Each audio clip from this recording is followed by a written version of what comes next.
Question number 11, question number 11 of budgeting. Sir screen share कर लें sir आप करने लगे। ये क्वेश्चन नंबर 11 का जो उसमें क्वेश्चन ये था जी कि ये 1.05 जो सॉल्यूशन में आ रहा है, मैं सॉल्यूशन भी ओपन कर लेता हूँ।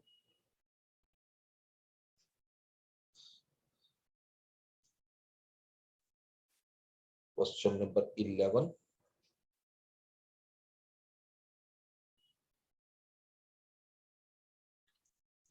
इसमें क्वेश्चन ये था कि क्लोजिंग इन्वेंट्री में ये 1.05 जो है ये कहां से आ रहा है। ठीक है जी।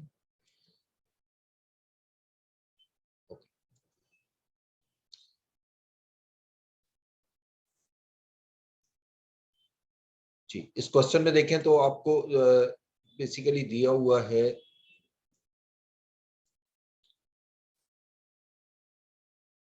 जी, ENG fertilizer company has budgeted to sell 400,000 during the month of July। ठीक है जी। और इस वक्त आप बजट बना रहे हो सितंबर का, तो सितंबर में जो यूनिट आपने सेल किए हैं वो 441,000 है, जो कि 5% ग्रोथ के बाद आ रहे हैं। और जो क्लोजिंग इन्वेंट्री है वो ये लिख रहा है कि आपकी 80% ऑफ नेक्स्ट मंथ सेल है। लेकिन जिस वक्त आप सितंबर की क्लोजिंग इन्वेंट्री निकालेंगे ना, तो अक्टूबर की सेल चाहिए। तो अक्टूबर की सेल कैसे निकलेगी कि 441 का 1.05 से मल्टीप्लाई करोगे तो 5% ऐड हो जाएगा उसमें।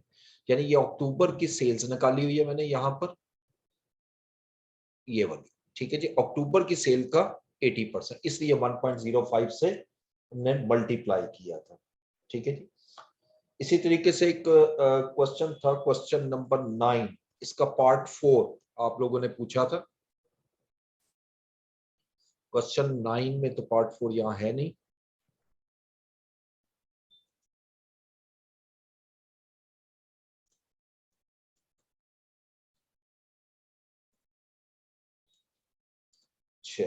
चले ये बाद में देखते हैं कौन सा आपने कहा था। क्वेश्चन नंबर 14, दिस वन जो लेटेस्ट अटेम्प्ट का था, इसमें वर्क इन प्रोसेस का आपका क्वेश्चन था।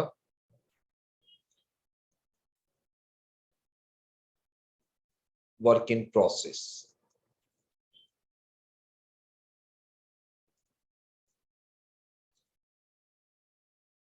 अच्छा वर्क इन प्रोसेस का मैं आपको बता देता हूँ।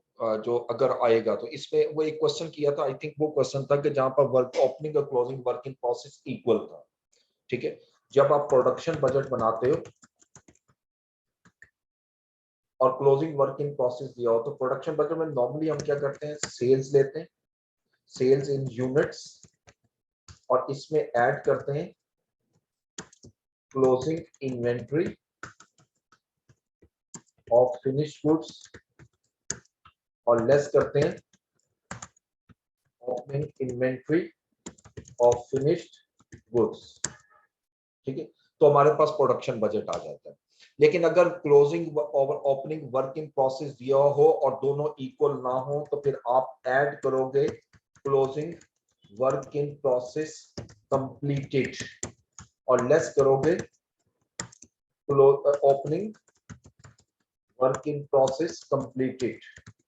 ठीक है, ये कंप्लीटेड का मतलब क्या है, मैं थोड़ा सा आपको बताता हूँ कि फर्स्ट करें, वो कहता है जी ओपनिंग वर्क इन प्रोसेस जो है वो आपके 70,000 यूनिट्स हैं, 7,000 यूनिट्स हैं, और ये 80% कंप्लीट है।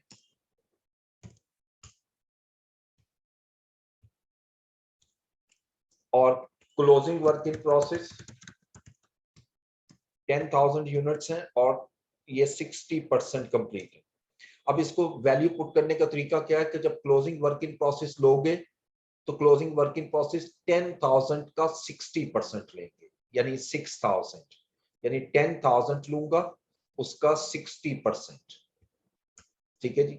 और ओपनिंग वर्क इन प्रोसेस जो माइनस करना है वो 7,000 का 80%, इसको कहते हैं वर्क इन प्रोसेस कंप्लीटेड। ठीक है, और क्लोजिंग और ओपनिंग तो आप पढ़ चुके हो, बस ये हिस्सा आपने जेहन में रखना है कि अगर क्लोजिंग वर्क इन प्रोसेस और opening work in process different हो तो आपने इस तरह प्लस और माइनस करना है in order to calculate the production budget. ठीक है, ओके। अच्छा, क्वेश्चन नंबर 4 सॉल्व करवा दें। ओके, क्वेश्चन 14 मैं 1 मिनट नोट कर लेता हूं आपके स्टार्ट से।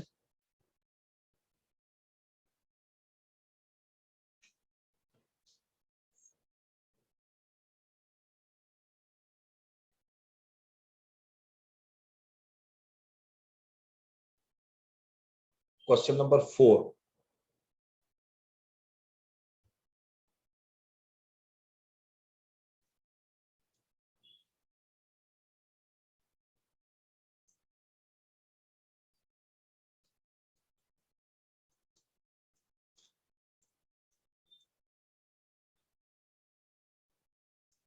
जी question number 4, GS company, I think you are asking about this question, जरा देख लीजिएगा।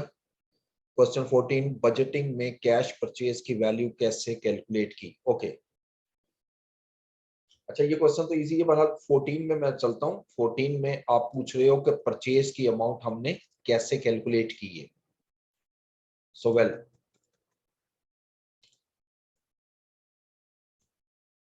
जी क्वेश्चन नंबर 14 में सेल्स आपके पास गिवन है।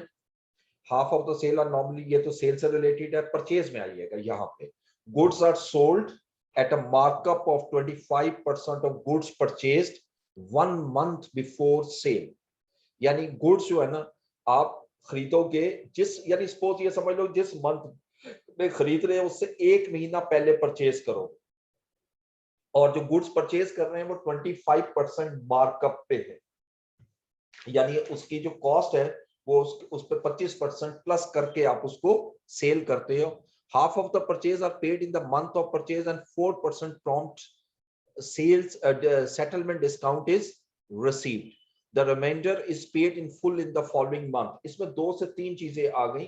इसके लिए मैंने आपको वर्किंग 2 बनवाई थी एक क्वेश्चन के अंदर। देखें तो बेसिकली हमें यहाँ पर किस मंथ का निकालना है, 4 मंथ एंडेड 30th अप्रैल, ठीक है, यानी 4 महीने की कैलकुलेशन करनी है।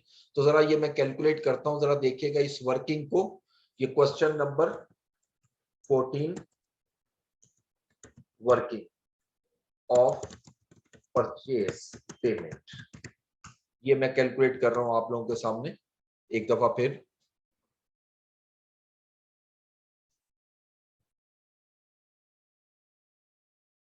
ओके,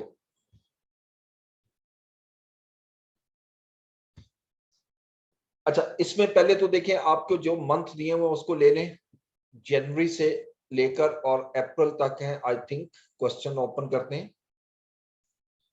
जी, जनवरी फरवरी मार्च अप्रैल।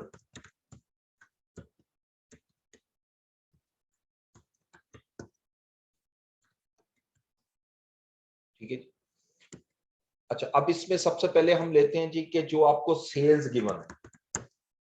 सेल्स आप देखें जनवरी फरवरी मार्च की ये गिवन है कि सेल्स 65,000, 70,000, 72,500 और अप्रैल की है 76,250। अब ये जो सेल आ रही है इसमें वो कह रहे हैं कि 25% मार्कअप शामिल है, और लिहाजा मैं लेस करता हूं मार्कअप जो कि 25% ऑफ कॉस्ट है। ये याद रखिएगा, अगर कॉस्ट का 25% है तो इसका मतलब सेल 125% है।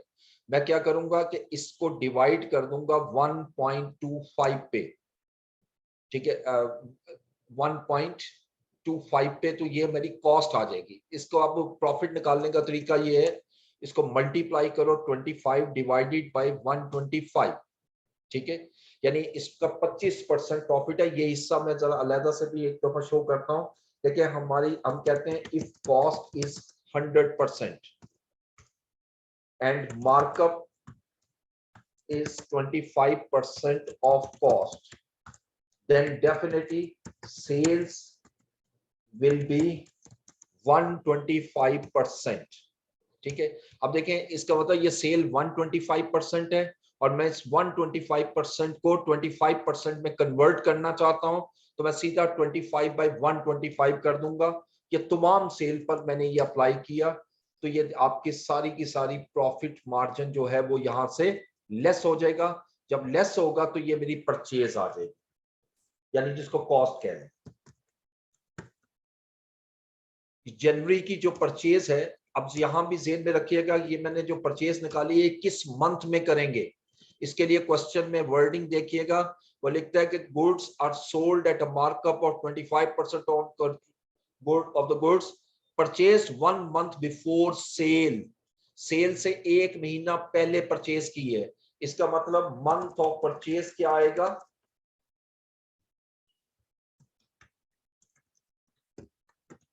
ये आपने जो जनवरी में सेल की है, ये परचेज की है आपने दिसंबर में, ये आप परचेज करोगे जनवरी में, ये परचेज करोगे फरवरी में, ये परचेज करेंगे मार्च में, और एक हमें और बनाना पड़ेगा मई का, और मई की भी सेल ले लें।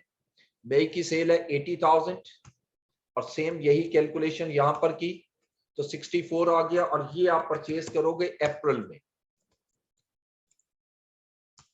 ठीक है जी। उसके बाद अब मैंने पेमेंट निकालनी है, अब मैं निकालता हूं जी पेमेंट ऑफ परचेज जी। तो दिसंबर की जो परचेज है ना, वो आपने कैसे पे करनी है, वो कह रहा है कि आधी उसी महीने में करोगे जिसपे 4% डिस्काउंट है, और बाकी नेक्स्ट मंथ में करेंगे। तो दिसंबर की परचेज जो है उसने हमें दी होगी, ये चेक करते हैं जी दिसंबर की परचेज। अच्छा, ये दिसंबर, ये सेल दी हुई है, दिसंबर की सेल गिवन है, तो दिसंबर की भी कैलकुलेशन मुझे करनी पड़ेगी। दिसंबर की जो सेल है, यानी दिसंबर की मैं कैलकुलेशन यहां करता हूं। दिसंबर की परचेज जो है वो जनवरी की सेल का ये दिया हुआ 52,000 है, यानी दिसंबर की में जो आप परचेज करोगे वो 52,000 है। इसकी आधी पेमेंट आप दिसंबर में कर चुके हो, और आधी पेमेंट करोगे जनवरी में। ठीक है, तो दिसंबर की जो परचेज है वो आधी पेमेंट करोगे जनवरी में, डिवाइडेड बाय 2, ये 26,000 आ गए। ठीक है, और आधी पेमेंट दिसंबर में ही हो चुकी है। इसी तरह जनवरी की परचेज लें। जनवरी की परचेज आप कब कब करोगे, किस मंथ में, जनवरी और फरवरी में। यानी जनवरी में आप इसका हाफ करोगे, लेकिन आफ्टर 4% डिस्काउंट, यानी 26,880। इस पे वो कह रहा है कि जो पहली पेमेंट है उस पर आपको 4% डिस्काउंट होगा, 4% प्रॉम्प्ट पेमेंट। ठीक है, प्रॉम्प्ट डिस्काउंट। और जो बाकी जनवरी की परचेज है वो आधी आप परचेज करोगे, आधी पेमेंट करोगे जनवरी में। ठीक है, सॉरी फरवरी में। अब फरवरी की परचेज लें।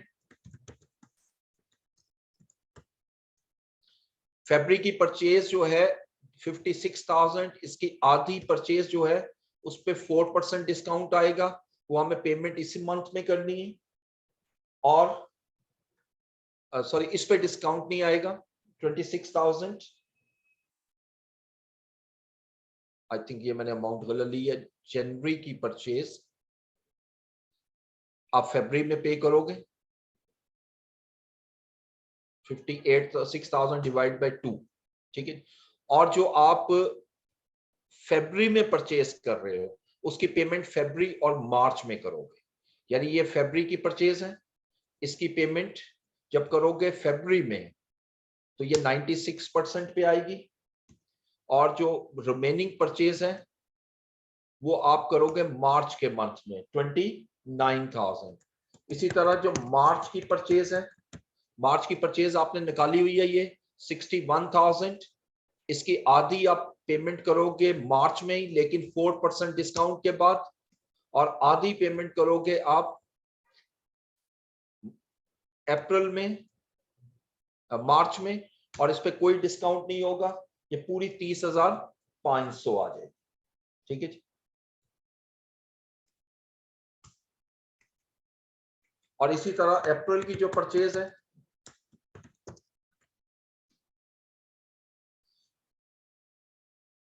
अप्रैल की जो परचेज है वो आपकी 64,000 है, इसकी हाफ जो है वो पे करोगे अप्रैल में, जो कि 30,720 आ रही है। ठीक है जी। तो ये सारी मैंने कैलकुलेशन की आपके सामने, इसको टोटल कर लेंगे तो आंसर आ जाएगा जो आपके सोल्यूशन में दिया हुआ। अच्छा, अब जरा नमाज के लिए ब्रेक ले लेता हूँ मैं, 10 मिनट की ब्रेक प्लीज, जरा रिकॉर्डिंग स्टॉप कीजिएगा।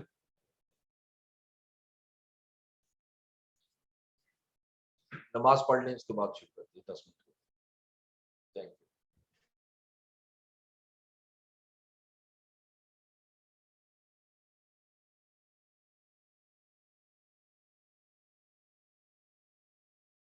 यू। ओके जी, तो ये तो थोड़ा सा बजटिंग के मुतालिक जो आप लोगों के क्वेश्चंस थे वो मैंने सॉल्व किए।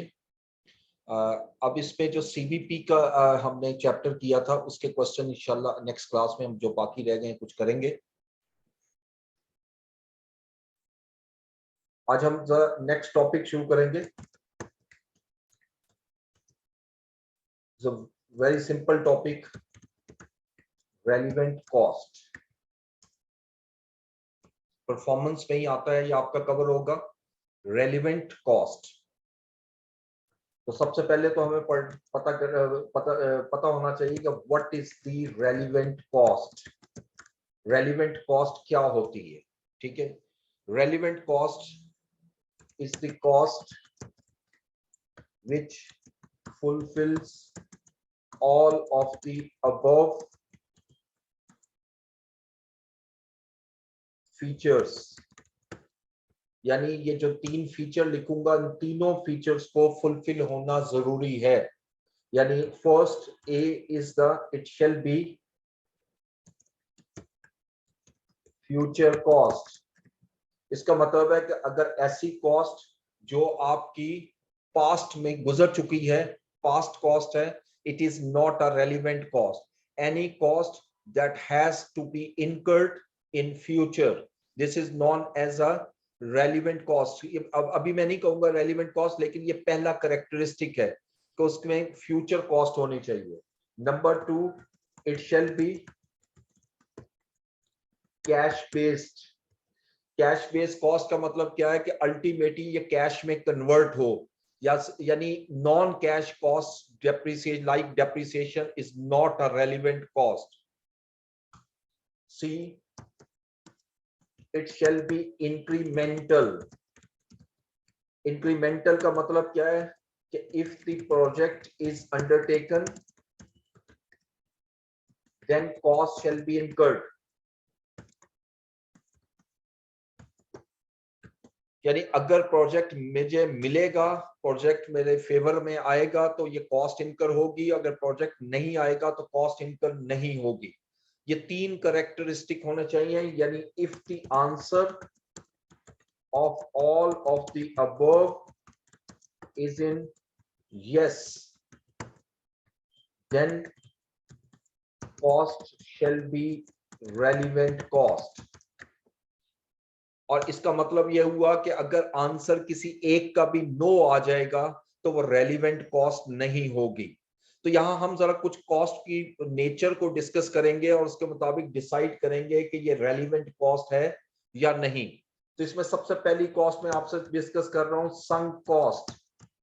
और इसकी डेफिनेशन जो है वो एग्जामिनेबल होते हैं, ये पास पेपर में आई हुई है।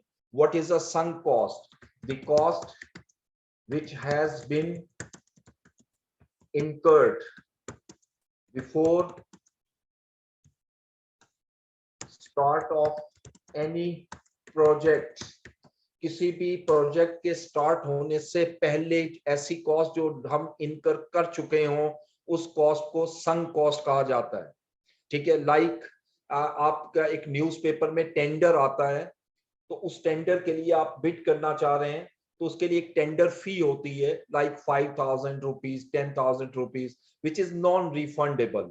तो ये कॉस्ट चूंकि प्रोजेक्ट मिलने से पहले आप इनकर कर चुके हो, this cost is known as sunk cost. अब देखना ये है कि संक कॉस्ट रेलिवेंट कॉस्ट है या नहीं। तो जरा इसके कैरेक्टरिस्टिक में पहला फीचर देखें, it shall be future cost, यानी ये फ्यूचर कॉस्ट होनी चाहिए। जबकि संक कॉस्ट पास्ट कॉस्ट है, इसलिए इसका आंसर नो हो गया। It is not a relevant cost, ये रेलिवेंट कॉस्ट नहीं है। Sunk cost is not a relevant cost, ये इसके सामने मैं रेड कलर से लिख रहा हूं। और उसकी रीजन मैंने क्या बताई कि this cost is a past cost, इसलिए ये किसी सूरत में हमारी रेलिवेंट कॉस्ट नहीं होगी। ठीक है। अब इसी तरह दूसरी कॉस्ट की तरफ आता हूं, committed cost.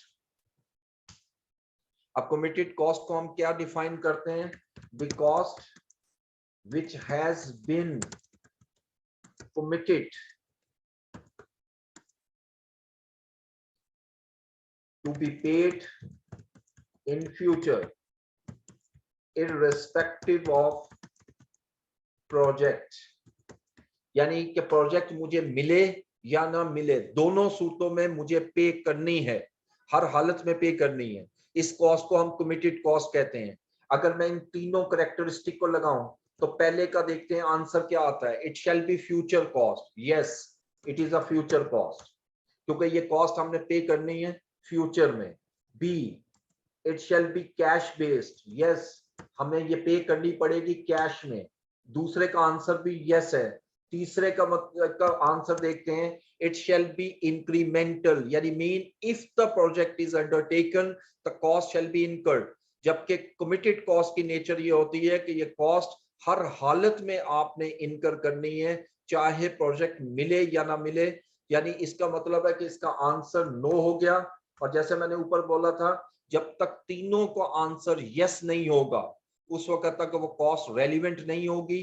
So committed cost is always not a relevant cost, यानी ये इररेलिवेंट कॉस्ट होगी। अब इसकी एग्जांपल में इस तरह दे देता हूं कि कमिटेड कॉस्ट की, जैसे आप लेबर को पहले से हायर कर चुके हो एक प्रोजेक्ट के लिए, अभी प्रोजेक्ट मिला नहीं और आप लेबर हायर कर चुके हो। अब अगर प्रोजेक्ट नहीं भी मिलेगा तो मुझे उनको पे करना पड़ेगा। इस कॉस्ट को मुझे रेलिवेंट कॉस्ट नहीं कह सकता। ठीक है जी। इसी तरह तीसरी कॉस्ट आते हैं फिक्स्ड कॉस्ट, और इसकी डेफिनेशन आप कॉस्टिंग में पढ़ चुके हो। The cost remained unchanged irrespective of level of output। यानी मीन ऐसी कॉस्ट चाहे उसके अंदर यानी आउटपुट में इंक्रीज करूं या आउटपुट डिक्रीज करूं, कॉस्ट में किसी किस्म की कोई चेंज ना आए, उस कॉस्ट को हम फिक्स कॉस्ट का नाम देते हैं। Fix cost is also not a relevant cost. ये क्यों रेलिवेंट नहीं है, इसको भी देखते हैं कि क्या ये फ्यूचर कॉस्ट है। Yes, might be future cost, क्योंकि ये आपने पे करनी है हर हालत में। B, it shall be cash based. Yes, and number C, it is incremental. No, ये इंक्रीमेंटल क्यों नहीं है कि अगर मुझे प्रोजेक्ट एक नया मिलता है, मजीद यूनिट बनाने हैं और कॉस्ट में कोई चेंज नहीं आएगी क्योंकि फिक्स कॉस्ट तो सेम रहेगी, तो लिहाजा उस प्रोजेक्ट के मिलने के बावजूद कॉस्ट में कोई इजाफा नहीं होगा। तो जबकि इंक्रीमेंटल का मतलब है कि अगर प्रोजेक्ट मिलेगा तो कॉस्ट इनकर होगी, प्रोजेक्ट नहीं मिलेगा तो कॉस्ट इनकर नहीं होगी। जबकि यहाँ पर जैसे रेंट है फैक्ट्री का, ये तो आपको प्रोजेक्ट अगर न्यू नहीं भी मिलता तो रेंट पे करना ही करना है, इसलिए ये रेलिवेंट कॉस्ट नहीं होगी। लेकिन अगर मैं इंक्रीमेंटल फिक्स कॉस्ट की बात करूं, इंक्रीमेंटल फिक्स कॉस्ट क्या है? The cost which will increase as a result of new projects। यानी ऐसी कॉस्ट जो कोई नए प्रोजेक्ट की वजह से उसमें इजाफा हो जाए, उस कॉस्ट को हम इंक्रीमेंटल फिक्स कॉस्ट का नाम देंगे, या इसको स्टेप फिक्स कॉस्ट का भी नाम दे सकते हैं। This cost is a relevant cost. क्यों? क्योंकि ये कॉस्ट भी मैंने फ्यूचर में पे करनी है। Number B, this cost shall also be in cash based. And third, it is incremental. यानी ये मैंने डेफिनेशन में गौर से देखें तो हमने क्या लिखा है? The cost which will increase as a result of new project. यानी अगर न्यू प्रोजेक्ट मिलेगा तो कॉस्ट इनकर होगी, विल इंक्रीज। ये इंक्रीज तब होगी। अब यहां पर तीनों का आंसर सेम आ गया। So this cost is relevant cost.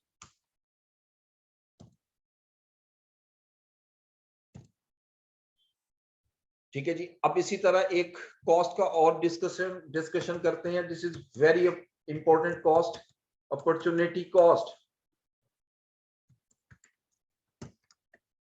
इसको हम डिफाइन करते हैं it is a benefit which has to be foregone by selecting an alternate, यानी अगर मैं कोई alternate की तरफ जाता हूं और उससे उस alternate में जाने की वजह से existing project से एक benefit lost हो जाएगा, उसको हम opportunity cost कहेंगे, and this opportunity cost is always a relevant cost. इस पे हम वो टेस्ट नहीं लगाते, लेकिन ये हमेशा रेलिवेंट कॉस्ट होती है।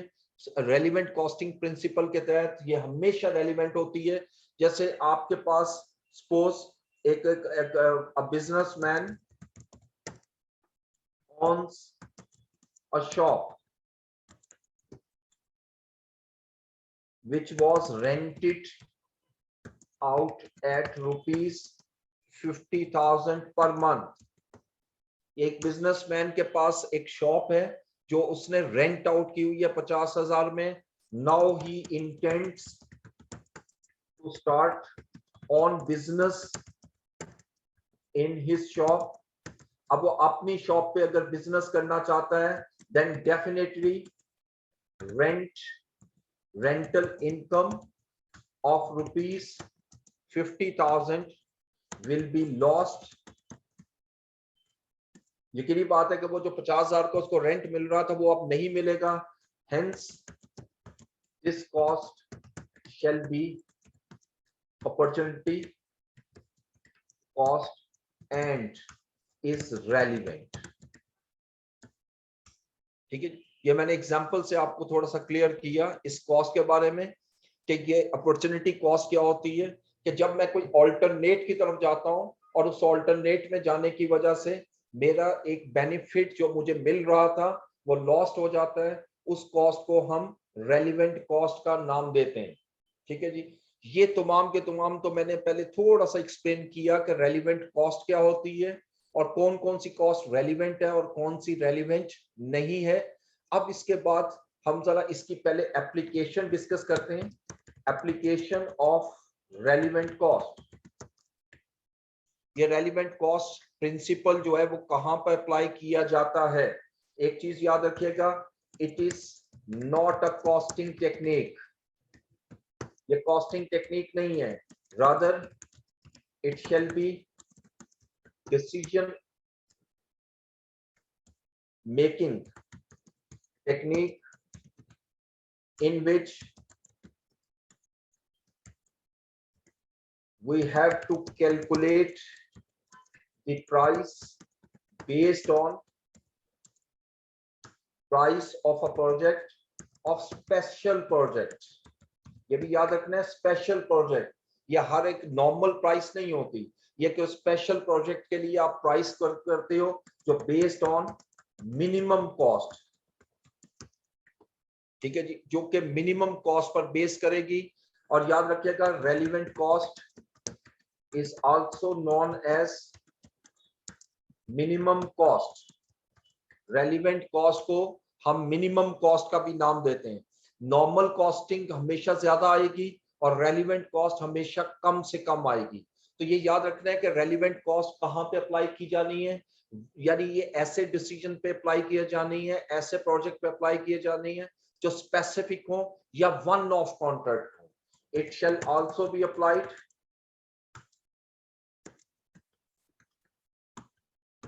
In one of contract. यानी आप अपने बिजनेस को एक्सपेंड करने के लिए कोई स्पेशल या वन ऑफ कॉन्ट्रैक्ट लेना चाहते हो तो उस कॉन्ट्रैक्ट के लिए स्पेशल प्राइस चाहिए और स्पेशल प्राइस जो है वो बेस करेगी रेलिवेंट कॉस्ट पे। ठीक है जी, अब इसमें हमें दो चीजें बहुत इंपॉर्टेंट डिस्कस करनी है जो मैं फ्लो चार्ट बनाऊंगा आपके सामने। सबसे पहले आऊंगा मैं relevant cost of material, direct material. देखें, डायरेक्ट मटेरियल बाय नेचर जो है वो हमारी वेरिएबल कॉस्ट है और वेरिएबल कॉस्ट हमेशा रेलिवेंट होती है। लेकिन डायरेक्ट मटेरियल में मुझे इस कैरेक्टरिस्टिक को भी फॉलो करना है। तो जब भी direct relevant cost of material निकालनी है तो पहला क्वेश्चन आपने क्या करना है? पहला क्वेश्चन ये करना है, डज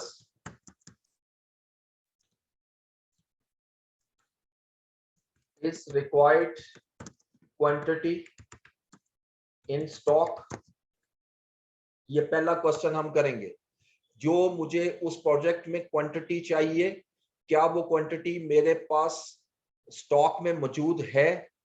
लाइक मैं यहाँ पर साथ साथ थोड़ा सा एग्जांपल से एक्सप्लेन करता हूँ। सपोज एक प्रोजेक्ट है, मैं जिसके लिए बिड करना चाह रहा हूँ, उसके लिए मुझे रिक्वायर्ड क्वांटिटी जो है वो चाहिए 400 kg ऑफ मटेरियल ए।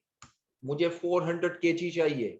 तो अब पहला क्वेश्चन तो मैं ये करूंगा कि क्या जो क्वांटिटी मुझे चाहिए वो स्टॉक में मौजूद है?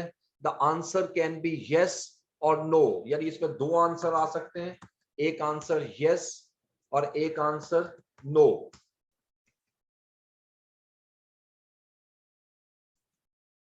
ये मैं फ्लो चार्ट सब बना रहा हूं आपके सामने।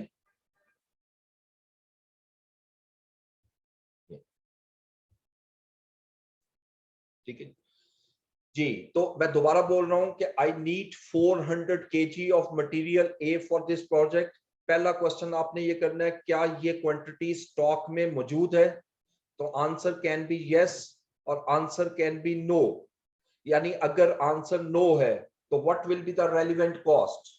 द रेलिवेंट, तो यकीनी बात है जब मेरे पास स्टॉक में मौजूद ही नहीं है, तो जब प्रोजेक्ट मिलेगा तो मैं मटेरियल ए खरीदूंगा, प्रोजेक्ट नहीं मिलेगा तो ये मुझे मटेरियल खरीदने की जरूरत नहीं है।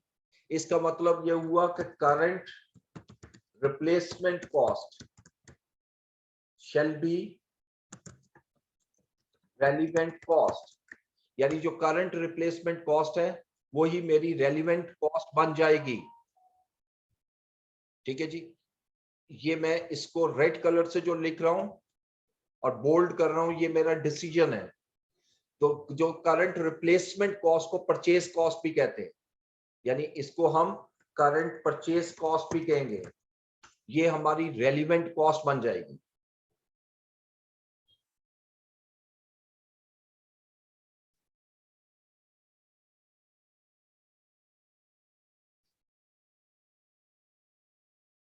ओके, अब अगर मैं बात करता हूं कि आंसर अगर स्टॉक में मौजूद है, पहली चीज मैं एक दफा दोबारा क्लियर कर देता हूं।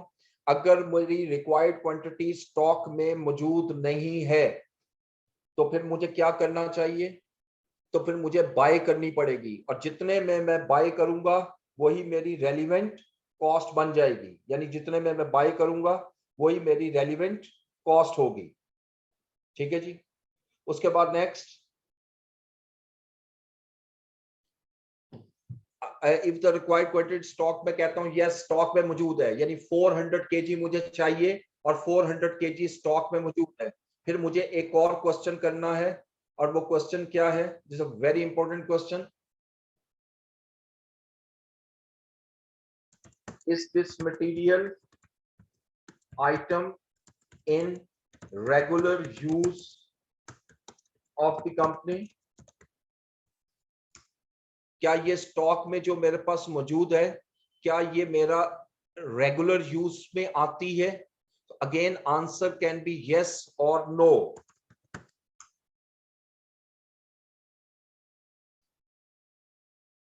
यस और नो, ठीक है, दोनों आंसर हो सकते हैं। मैं दोनों कंडीशंस आपके साथ डिस्कस कर रहा हूं। अभी एग्जांपल से ये क्लियर करूंगा कि किस तरह आपने इसको लेकर चलना है। जैसा क्वेश्चन होगा उसी तरीके से आप इसको लेकर चलोगे। ठीक है जी, इसके बाद आइएगा नेक्स्ट में,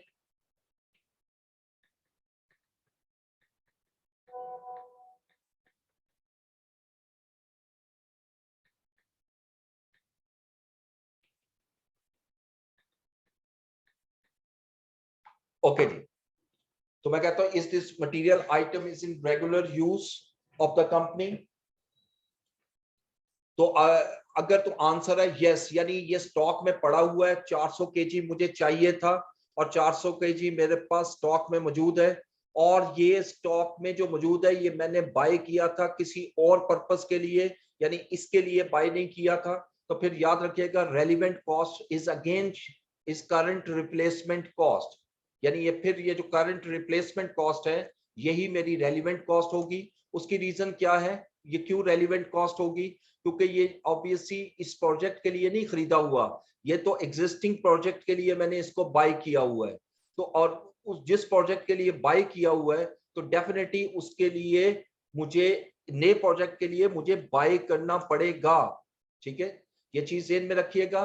मैं एक दफा फिर रिपीट कर रहा हूं इसको कि अगर मेरे पास 400 केजी मुझे चाहिए और वो स्टॉक में मौजूद है और ये आइटम रेगुलर यूज में है, यानी ये मैं रेगुलर यूज का मतलब क्या है, ये कंटिन्यूसली किसी और प्रोजेक्ट में भी यूज हो रहा है, जिसका मतलब जो स्टॉक में आपने रखा हुआ है वो इस प्रोजेक्ट के लिए नहीं रखा हुआ, तो इस प्रोजेक्ट के लिए आपको नया स्टॉक खरीदना पड़ेगा।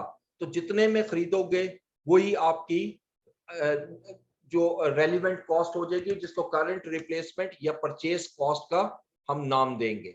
This one is the relevant cost.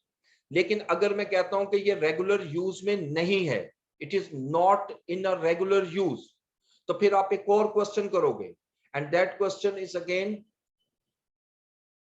Has it any alternate use, क्या इसका कोई ऑल्टरनेट यूज है, यानी मैं इसके अलावा भी किसी और प्रोजेक्ट में इसको यूज कर सकता हूं। तो इसके लिए अगेन वही दो आंसर लूंगा, आंसर कैन बी यस और आंसर कैन बी नो। दो ही आंसर हो सकते हैं, यस भी हो सकता है और आंसर नो भी हो सकता है। अच्छा, अब अगर मैं कहता हूं जी आंसर इज यस, तो पहले नो को डिस्कस कर लेते हैं कि अगर ऑल्टरनेट यूज में नहीं है तो याद रखिएगा उसकी जो सेल्स वैल्यू है शैल बी रेलिवेंट कॉस्ट, यानी वो कितने में मटेरियल सेल हो सकता है, जितने में सेल हो सकता है वही मेरी रेलिवेंट कॉस्ट बन जाएगी। ठीक है जी, वही मेरी रेलिवेंट कॉस्ट होगी। इसको भी मैं रेड कलर से लिख रहा हूं। और अगर मैं कहता हूं उसका कोई ऑल्टरनेट यूज नहीं है, किसी किस्म का कोई ऑल्टरनेट यूज नहीं है, तो फिर तो ये मैंने अभी आपको बताया कि सेल्स वैल्यू जो है वही मेरी रेलिवेंट कॉस्ट होगी। लेकिन अगर मैं कहता हूं कि उसका ऑल्टरनेट यूज है, तो फिर मुझे क्या करना है, फिर मुझे ये मैं सारी यहां पर लिख रहा हूं आपके सामने, दो चीजें कैलकुलेट करनी है। Number one, higher of number one sales value of material, और number two benefit from alternate use. इन दोनों में से जो हायर होगी that shall be considered as relevant cost, उसी को हम रेलिवेंट कॉस्ट कहेंगे। अच्छा, ये जो कुछ अभी मैंने लिखा तो शायद आपको इतना ज्यादा क्लियर ना हुआ हो, अभी मैं एग्जांपल से ये सारा क्लियर करता हूं, लेकिन एक नजर जरा इसको दोबारा से हम देखेंगे और उसके बाद जरा एग्जांपल के थ्रू मैं एक एक चीज को क्लियर करूंगा। तो पहली चीज तो देखिए, जब भी आपने कोई प्रोजेक्ट के लिए बिड करनी है तो उसमें पहले देखना है मुझे कितना रॉ मटेरियल चाहिए। जितना रॉ मटेरियल चाहिए उसके लिए क्वेश्चन ये करोगे कि क्या अब वो स्टॉक में मौजूद है। If the answer is no, stock में मौजूद नहीं है, तो फिर तो डेफिनेटली बड़ी सिंपल सी लॉजिक है कि वो मटेरियल मुझे खरीदना पड़ेगा, और जितने में खरीदोगे वही रेलिवेंट कॉस्ट बन जाएगी। और अगर वो स्टॉक में मौजूद है तो फिर आपने एक और क्वेश्चन करना है, एंड दैट क्वेश्चन इज कि क्या ये जो मटेरियल मेरे पास स्टॉक में मौजूद है क्या ये रेगुलर यूज में है, कंपनी के रेगुलर यूज में है। रेगुलर यूज को मैं थोड़ा यहाँ एक्सप्लेन करता हूँ। फॉर एग्जांपल, हम कंस्ट्रक्शन बिल्डिंग कंस्ट्रक्शन का काम करते हैं और हम एक प्रोजेक्ट के लिए बिड करना चाह रहे हैं, तो हमें उसके लिए ब्रिक्स चाहिए। अब ब्रिक्स जो है नॉर्मली ऐसी चीज है जो तकरीबन हर प्रोजेक्ट में यूज होती है, तो इसलिए इसको मैं कह सकता हूँ it is in regular use. लेकिन सम टाइम ऐसा होता है कि उस प्रोजेक्ट के लिए मुझे स्पेशल टाइल्स चाहिए, और वो टाइल्स जो है वो हमारे पास स्टॉक में जरूर मौजूद है लेकिन वो रेगुलर यूज में नहीं है। तो इसलिए हम इसको डिसाइड करेंगे कि वो रेगुलर यूज में है या नहीं है। अगर तो वो रेगुलर यूज में है तो फिर यकीनी बात है मुझे ये खरीदना नहीं पड़ेगा, खरीदना पड़ेगा। ये वाला स्टॉक जो मेरे पास पड़ा हुआ है ये किसी और प्रोजेक्ट के लिए है, जो न्यू प्रोजेक्ट मिल रहा है उसके लिए मुझे डेफिनेटली बाय करना पड़ेगा। Again current replacement cost shall be the relevant cost. इसी तरीके से अगर मैं कहता हूं कि ये रेगुलर यूज में भी नहीं है, यानी ये रेगुलर यूज में ना होने की रीजन अभी मैंने बताई, ये हो सकता है कि आपने खरीदा था किसी और प्रोजेक्ट के लिए, वो प्रोजेक्ट कैंसिल हो गया और अभी तक स्टॉक में पड़ा हुआ है, फिर आपने देखना है कि उसका कोई ऑल्टरनेट यूज है या नहीं है। अगर ऑल्टरनेट यूज नहीं है तो वो जितने में सेल हो सकता है, उसकी जो स्क्रैप वैल्यू है, जिसको सेल वैल्यू कह लो उस मटेरियल की, वही रेलिवेंट कॉस्ट हो जाएगी। और अगर ऑल्टरनेट यूज है तो फिर आपने कंपैरिजन करना है कि अगर इसको मैं बेचता हूं तो बेनिफिट क्या होगा, और एक अगर इसको मैं ऑल्टरनेट यूज करता हूं तो बेनिफिट क्या होगा। उसके बाद फिर ये मेरी रेलिवेंट कॉस्ट बनेगी। ठीक है जी, तो ये मैं एक एग्जांपल ले रहा हूं। इस एग्जांपल में ये मैं सारा कवर करूंगा जो आपके सामने लिखा है। ठीक है जी, तो मैं लिखता हूं जी ABC company intends to quote price based on relevant cost principle. The company requires the following material: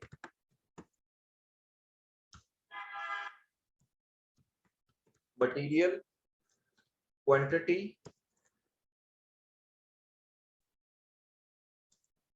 purchase cost, sales value.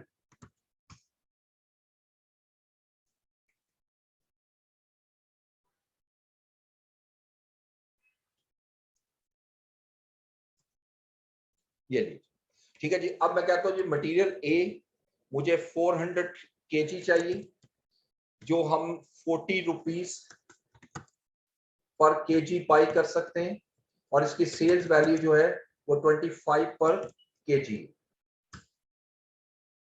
B material मुझे 600 चाहिए, इसकी परचेज कॉस्ट 25 पर केजी है, और इसको अगर मैं सेल करता हूं तो 15 पर केजी में सेल होगा। और मटेरियल सी 800 केजी चाहिए मुझे, और इसको खरीदता हूं तो ये मुझे 15 पर केजी में चाहिए मिलेगा, और अगर सेल करता हूं तो 10 रुपीज पर केजी में ये सेल होगा। ठीक है जी, अब इसमें मैं लिखता हूं नीचे नोट्स।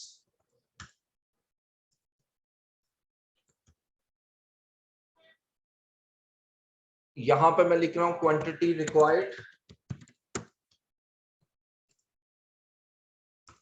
और यहां लिख रहा हूं क्वांटिटी इन स्टॉक 350 केजी,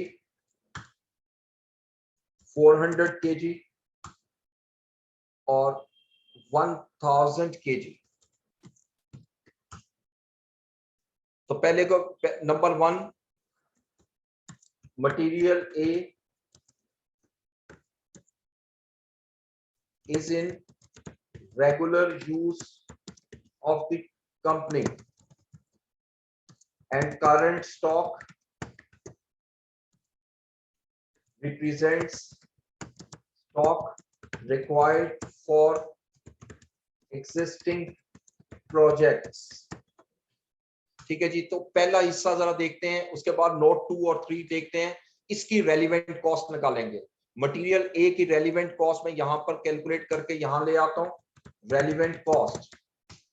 इसकी रेलिवेंट कॉस्ट क्या होगी, ये मेरा आंसर होगा जो ये वाला हिस्सा है, इसको येलो कलर भी कर रहा हूं। अब देखिए रेलिवेंट कॉस्ट निकालने के लिए मुझे करना क्या है। सबसे पहला क्वेश्चन ऊपर देखिए, is required quantity in stock. जरा देखते हैं यहां पर मुझे कितनी क्वांटिटी चाहिए, क्वांटिटी नीडेड। ये मैं एक एक चीज लिख के बता रहा हूं। मुझे 400 केजी चाहिए, तो ये अब मैं देखता हूं स्टॉक कितना पड़ा हुआ है। Stock available 350। तो मेरा पहला क्वेश्चन क्या है, क्या मेरा ये जितना मुझे क्वांटिटी चाहिए क्या वो स्टॉक में मौजूद है। The answer is yes. लेकिन 350 के लिए यस होगा और 50 मुझे बाय करने पड़ेंगे। अगर मैं इस क्वेश्चन इस फ्लो चार्ट के हवाले से देखूं तो इसमें यस भी नजर आ रहा है और नो भी नजर आ रहा है। अगर मैं यहां लिखूं तो मैं लिखूंगा 350 स्टॉक में मौजूद है और 50 स्टॉक में मौजूद नहीं है। तो मैं ये चीज यहां लाता हूं आपके सामने, तो मैं लिखता हूं यस 350 और नो 350। अच्छा, मैं जरा यस की बात करता हूं।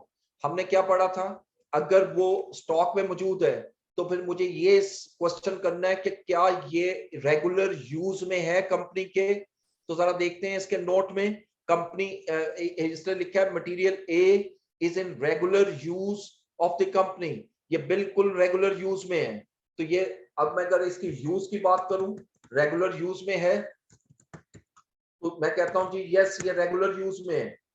ठीक है, और जो नो है उसके लिए तो बड़ा क्लियर है। अच्छा, अब देखते हैं जरा यस वाले को।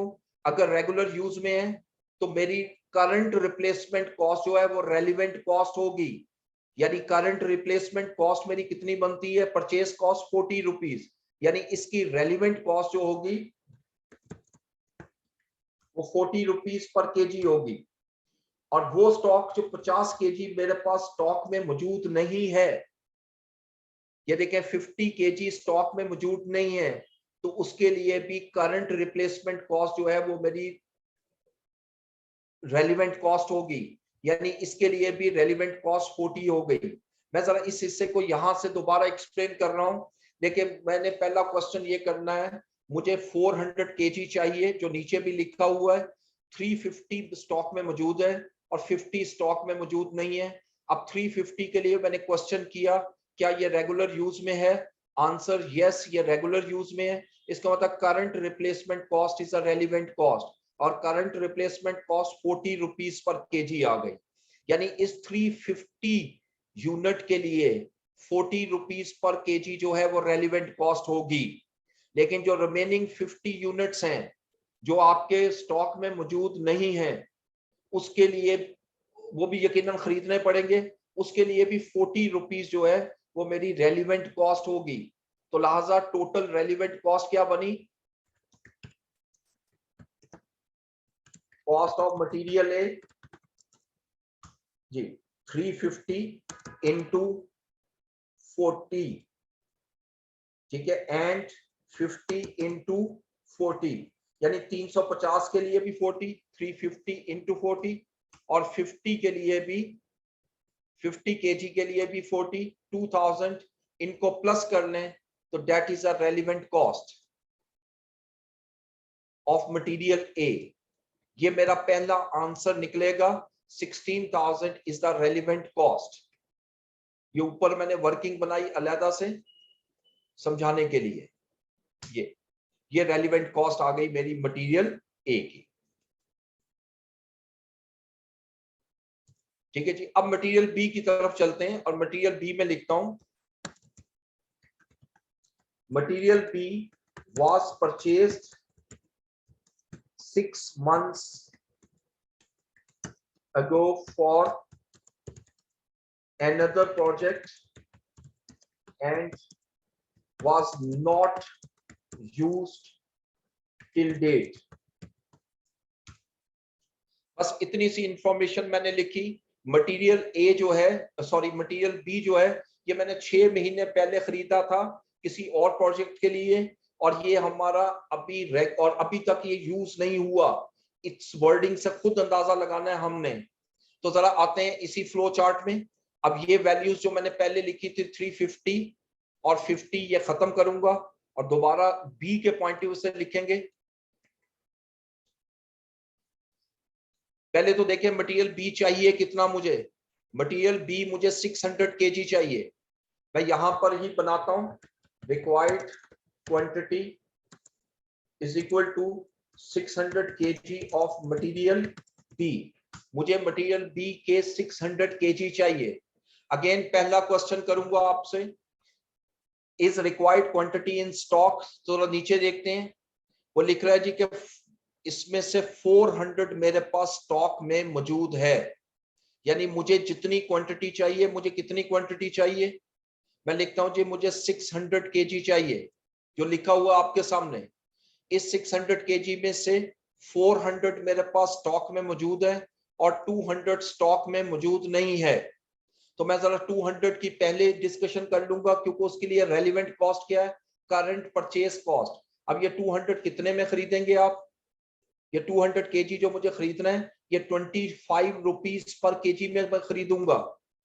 ये 25, इसके लिए रेलिवेंट कॉस्ट 25 हो जाएगी। तो ये तो पहला हिस्सा मैं यहां पर पहले लिख देता हूं, 200 kg has to be purchased, जो कि मैं 25 रुपीज पर केजी में खरीदूंगा। ये 5000 रेलिवेंट कॉस्ट आ गई। अब आइएगा इस 400 में, तो 400 में मैंने दूसरा क्वेश्चन क्या करना है, is this material item in regular use of the company. और इस वर्डिंग से बड़ा क्लियर नजर आ रहा है कि ये जो मटेरियल बी है ये रेगुलर यूज में नहीं है, तो लिहाजा मैं आंसर नो में आता हूं। उसके बाद मैं डिस्कस करूंगा, तीसरा क्वेश्चन करूंगा, has it any alternate use, क्या इसका ऑल्टरनेट यूज है? क्वेश्चन में कोई ऑल्टरनेट यूज नहीं दिया हुआ, तो मैं लिखूंगा नो। तो लिहाजा इन 400 यूनिट्स के लिए जो सेल्स वैल्यू है वो रेलिवेंट कॉस्ट होगी। अब देखें मटेरियल बी की सेल्स वैल्यू कितनी है, 15 रुपीज पर केजी। ये 15 रुपीज जो है वो रेलिवेंट कॉस्ट हो जाएगी कितने केजी के लिए? ये 400 केजी के लिए। ये 400 इंटू 15, यानी जो मुझे 600 केजी चाहिए थे, 600 केजी मुझे जो चाहिए थे, उसमें से 200 मुझे खरीदने पड़ेंगे, जो मैं 25 रुपीज में बाई करूंगा। और 400 यूनिट ऐसे हैं जो ऑलरेडी स्टॉक में है और रेगुलर यूज में भी नहीं है और इसका कोई ऑल्टरनेट भी नहीं है। तो ये अपॉर्चुनिटी कॉस्ट के तौर पर 6000 मेरी रेलिवेंट कॉस्ट बन जाएगी, उसकी सेल्स वैल्यू। ये याद रखना है कि रेलिवेंट कॉस्ट में मटेरियल के लिए और लेबर के लिए, जो अभी हम डिस्कस इसके बाद करेंगे, या आप इन दोनों के लिए आपका फ्लो चार्ट बड़ा इंपॉर्टेंट है। जो कुछ भी आपने मटेरियल और लेबर का लेना है वो फ्लो चार्ट का लेना है। इस वक्त अभी हम सिर्फ मटेरियल को डिस्कस कर रहे हैं, इसका मतलब मटेरियल बी की जो रेलिवेंट कॉस्ट है वो 11,000 दिस वन। अब रह गया मटेरियल सी। इसके लिए मैं लिखता हूं जी, मटेरियल सी के लिए, material C was is also not in regular use of the company. However, this material can be used as substitute of material B whose purchase cost is rupees 14 per kg. After modification cost of rupees 2 per kg. अच्छा, इसको मैं wording को थोड़ा सा इसको clarity में ले आता हूं। However, this material can be used as a substitute of material D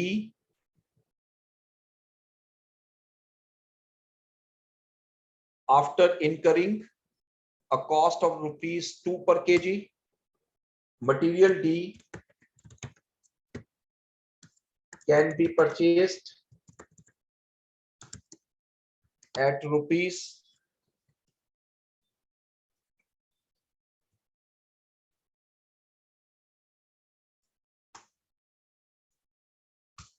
14 पर केजी। ठीक है जी।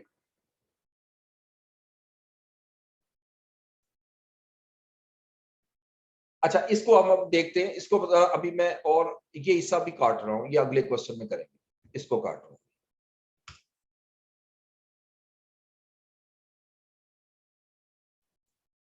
इसको दोबारा लिख रहा हूं, material D can be used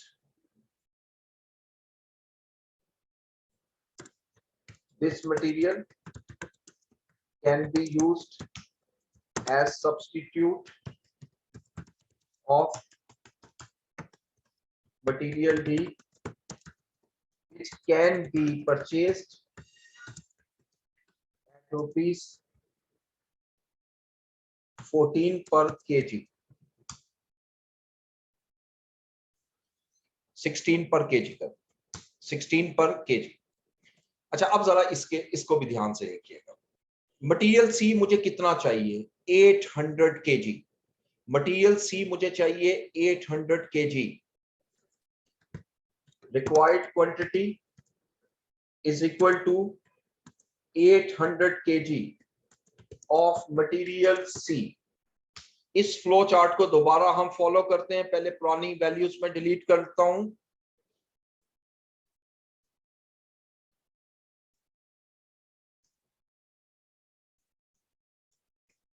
जी, मुझे कितनी क्वांटिटी चाहिए? 800 kg मुझे रिक्वायर्ड है और स्टॉक में कितना पड़ा हुआ है? 1000 kg। तो मैं यहां पर 1000 नहीं लिखूंगा, मैं 800 लिखूंगा। वैसे मेरा क्वेश्चन जरा गौर से देखें, जितनी क्वांटिटी मुझे चाहिए क्या वो स्टॉक में मौजूद है? मुझे 800 kg चाहिए और 800 स्टॉक में मौजूद है। यहां मैं नो में नहीं जा रहा, ये सारे का सारा यहां पर आ गया। अब इसके बाद दूसरा क्वेश्चन करूंगा, is this material item in regular use of the company? क्या ये रेगुलर यूज में है? अभी हमने पढ़ा material C is not in a regular use, मैं यहां तक आ चुका। और इसके बाद अब आपने पढ़ा या तीसरा क्वेश्चन किया, has it any alternate use? तो आंसर इज यस। अब मुझे करना क्या है? दो चीजें कैलकुलेट करनी है। एक sales value of this material, मैं लेता हूं सेल्स वैल्यू क्या है मटेरियल की। देखें, अगर मैं मटेरियल सी को सेल करता हूं तो ये कितने में सेल हो जाएगा? 10 रुपीज में। ये 10 रुपीज में सेल होगा। और अगर मैं दूसरा मैंने लिखा बेनिफिट फ्रॉम ऑल्टरनेट। अच्छा, अब बेनिफिट क्या है? अगर मैं इसी मटेरियल को यूज करता हूं as a substitute of material D, तो इसका मतलब मटेरियल डी मुझे बाय नहीं करना पड़ेगा, ये मेरी सेविंग हो जाएगी। इसको मैं 10 की बजाय 12 कर रहा हूं, यानी ये मेरी 12 रुपीज पर केजी मेरा सेव हो जाएगा। 12 रुपीज पर केजी मेरा सेव हो जाएगा। इसको हम लिखेंगे बेनिफिट फ्रॉम ऑल्टरनेट, जो कि बन रहा है 12 रुपीज। अब मुझे क्या करना है? इनमें से हायर वैल्यू लेनी है। हायर वैल्यू कौन सी है? जो कि यकीनी बात है 12 रुपीज है, और यही मेरी रेलिवेंट कॉस्ट बन जाएगी। तो रेलिवेंट कॉस्ट क्या बनी? 800 इंटू 12, 800 kg है, और इसके लिए 12 रुपीज, ये 9600 shall be the relevant cost of material C. ये मटेरियल सी की रेलिवेंट कॉस्ट आ गई 9600। अब इन तीनों को जब मैं प्लस कर लूंगा, it becomes a total relevant cost of materials, यानी जितना मटेरियल चाहिए उसकी ओवरऑल रेलिवेंट कॉस्ट जो है वो मैंने आपके सामने कैलकुलेट कर ली। ठीक है। अच्छा, ये क्वेश्चन कुछ ज्यादा मुश्किल नहीं होता, लेकिन सिर्फ इतना ख्याल करना है आपने कि इस फ्लो चार्ट को अच्छी तरह आपने इसको देखना है, और फ्लो चार्ट के थ्रू ही सब कुछ हमारा सॉल्व होगा। ठीक है। अब जरा मैं आप लोगों को क्वेश्चन देख लेता हूं जो आपने किए हैं, और उसके बाद इसका जवाब देता हूं।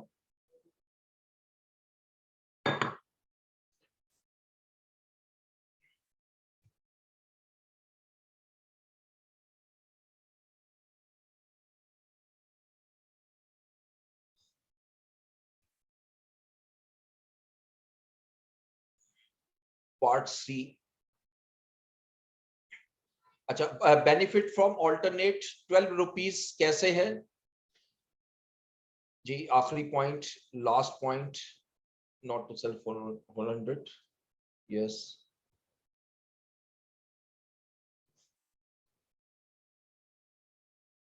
ठीक है। अच्छा जी, ये आखिरी पॉइंट जो है इसके मैं आपसे डिस्कस करता हूं। अच्छा, कोई क्वेश्चन करना चाह रहा है? जरा प्लीज अलाउ कीजिएगा, कोई स्टूडेंट क्वेश्चन करना चाह रहे हैं?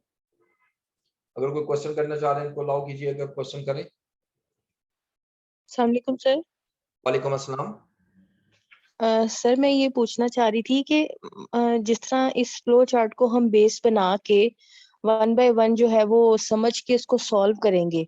सर जी। इस हद तक तो बात मतलब समझने में आ रही है, लेकिन जो मुझे इस वक्त मतलब थोड़ी कंफ्यूजन क्रिएट कर रहा है वो ये कर रहा है कि हम बेसिकली इसमें से क्या निकालना चाह रहे हैं, हमारा बेस पॉइंट क्या है और हम ये क्यों कर रहे हैं सारा। ओके, ये देखिए इसके ऊपर मैंने एप्लीकेशन आपसे डिस्कस की है। बेसिकली होता ये है कि जब आप बिजनेस कर रहे हैं और आपको पास एक ऑर्डर, स्पेशल ऑर्डर आपको मिलने जा रहा है, तो और आप मार्केट में मिनिमम प्राइस पे जाना चाह रहे हैं उस प्रोजेक्ट के लिए, तो वहां पर जो हमारा प्रिंसिपल होता है वो रेलिवेंट कॉस्ट प्रिंसिपल है। रेलिवेंट कॉस्ट का जो लॉजिक है वो यही है कि वो मिनिमम कॉस्ट को कैलकुलेट करके देता है। इस ऑब्जेक्टिव के लिए हम सिर्फ इसको अप्लाई करते हैं, रेगुलरली ये अप्लाई नहीं होता relevant cost principal.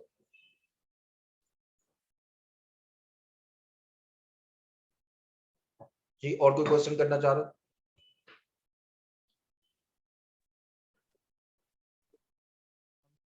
Ji please. Sir Idris Ahmad बात कर रहा हूँ एजी पंजाब से, लाहौर से। सर जी जी दो चीजें थी, एक तो ये रिलेवेंट कॉस्ट की जो थर्ड कंडीशन थी कि कॉस्ट शुड बी इनकर्ड, तो इनकर्ड के साथ सर कॉस्ट सेव का एलिमेंट भी तो हमने मद्देनजर रखना है। जी, बिल्कुल ठीक है, आपको मैं जवाब दे देता हूँ। बेसिकली हम जब वर्ड यूज करते हैं कैश बेस्ड, तो इसका मतलब ये होता है कि अल्टीमेटली ये कैश में कन्वर्ट होनी है, चाहे इसी मंथ में हो या अगले मंथ में हो। ठीक है, तो इसलिए इनकर का वर्ड हम प्रेफर करते हैं कि अगर कॉस्ट इनकर हो रही है तो इसका मतलब पे तो अल्टीमेटली होगी। वो तो अंडरस्टूड है कि अगर पेड है तो वो तो आएगा ही आएगा, लेकिन इनको बात कर ये कंफ्यूजन होती है, अगर मैं पेड का लफ्ज लिख दूं तो फिर आपको ये कंफ्यूजन होगी कि यार इनकर अगर हो गई है और पे नहीं हुई तो क्या रेलिवेंट होगी। इस वजह से मैंने इसको इनकर का वर्ड यूज किया। सर दूसरी चीज इसमें ये थी जी कि हमने फिक्स कॉस्ट में हमने देखा था कि irrespective of the level of output, जी फिक्स्ड और वेरिएबल का जो हमने डिफरेंस देखना होता है वो होता है कॉस्ट ऑब्जेक्ट की वजह से। जी तो यहाँ का जो कॉस्ट ऑब्जेक्ट है, क्या वो प्रोजेक्ट फोकस नहीं होना चाहिए बजाय इसके कि हम आउटपुट को देखें। जी जी बिल्कुल ठीक है, तो हम प्रोजेक्ट बेस ही देख रहे हैं। अगर आप देखें तो हम प्रोजेक्ट बेस पे ही देखेंगे, लेकिन वो तो डेफिनेशन मैंने फिक्स कॉस्ट की है। जो यहाँ लिखा है ना मैंने फिक्स कॉस्ट का, वो आउटपुट लेवल जो लिखा है ये सिर्फ डेफिनेशन के कॉन्टेक्स्ट में लिखा है। लेकिन अगर इसके हवाले से देखूं तो मैं यहाँ पर बिल्कुल क्लियरली लिख देता हूँ प्रोजेक्ट। ठीक है जी, थैंक यू सर। वेलकम। अच्छा, और कोई क्वेश्चन जी? चलिए, अच्छा ये आखिरी पॉइंट स्टूडेंट्स कह रहे जी, प्लीज पूछिए।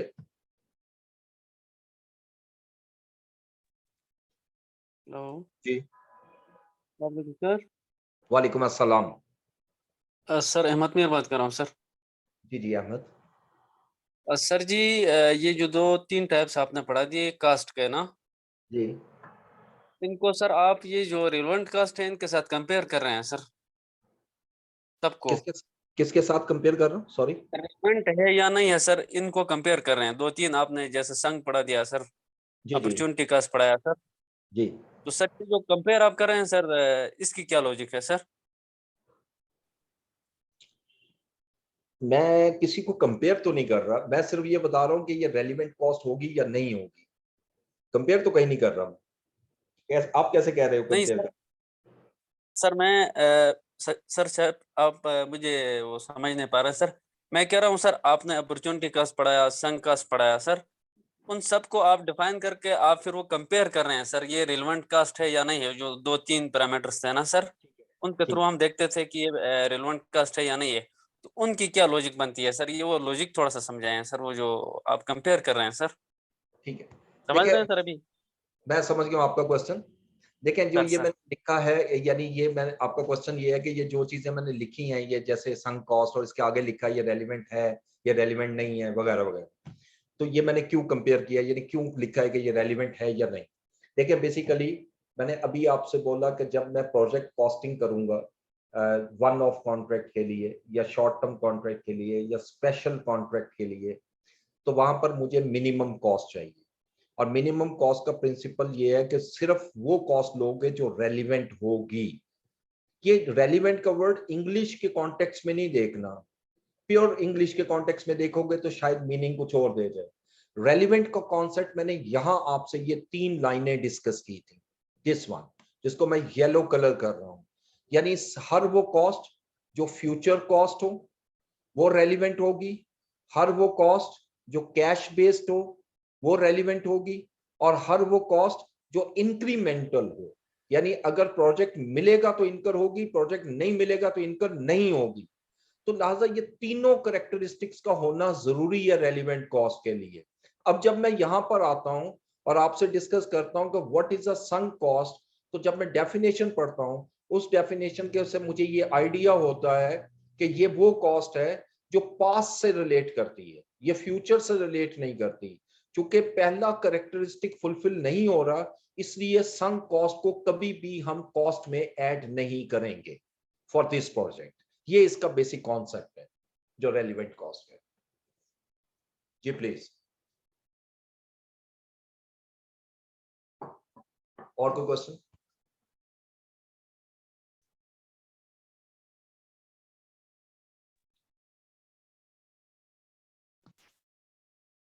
जी जी बोलिए। अस्सलाम वालेकुम सर। वालेकुम अस्सलाम। इरफान बात कर रहा हूँ सर, लाहौर से जी, पंजाब। जी जनाब। सर ये जो आपने फ्लो चार्ट के थ्रू समझाने की कोशिश की ना, थोड़ा जी कंफ्यूज कर रहा है। अगर हम वैल्यूज रेज ना करते और हर एक फ्लो चार्ट को कॉपी पेस्ट करके नेक्स्ट पे कर लेते तो इजीली अंडरस्टैंडेबल हो जाना था सर। थोड़ा सा कर देंगे रिव्यू या रिवाइज? जी जी बिल्कुल कर दूंगा। मैं एक और एग्जांपल भी ले लेता हूँ और उसके मुताबिक फिर मैं जैसे आप कह रहे हैं मैं उसको कॉपी पेस्ट करते ना, उसके मुताबिक हर एक को लहदा लहदा करता जा रहा हूँ। ठीक है, ले जी। इसी एक और एग्जांपल लेते हैं और ये सारा इंशाल्लाह आपको क्लियर होगा। इस एग्जांपल में एक और एग्जांपल लेते हैं।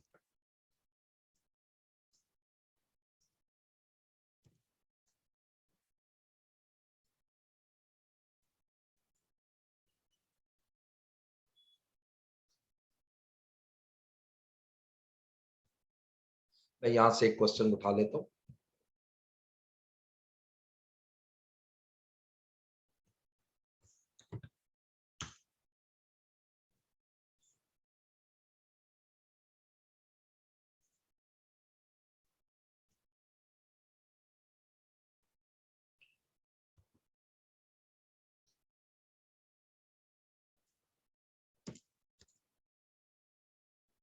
ये लीजिए।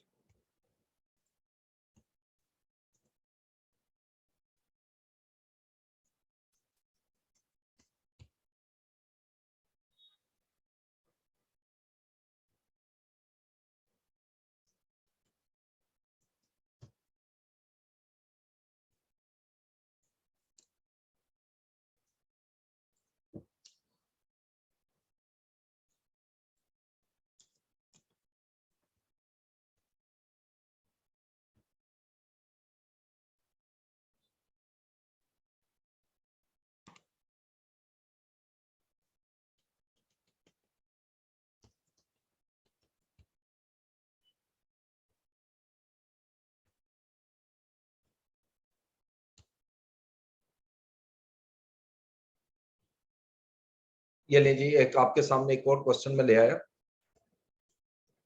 और ये डाटा सारा लिखा हुआ।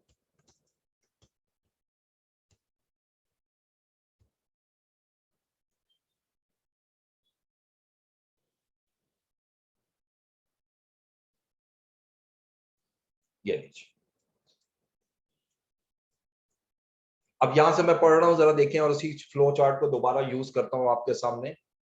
A 1-year contract has been offered to Malaika Industries, which will utilize an existing machine that is only suitable for such contract.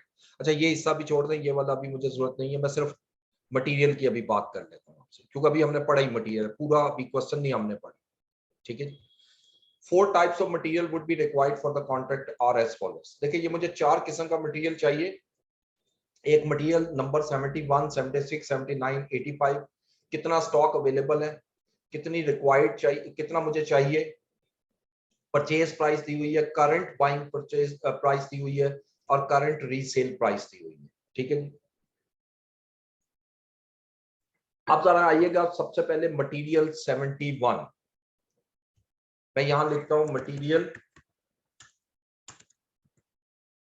071। पहले इसकी कैलकुलेशन के लिए वही फ्लो चार्ट जो मैंने बनाया था,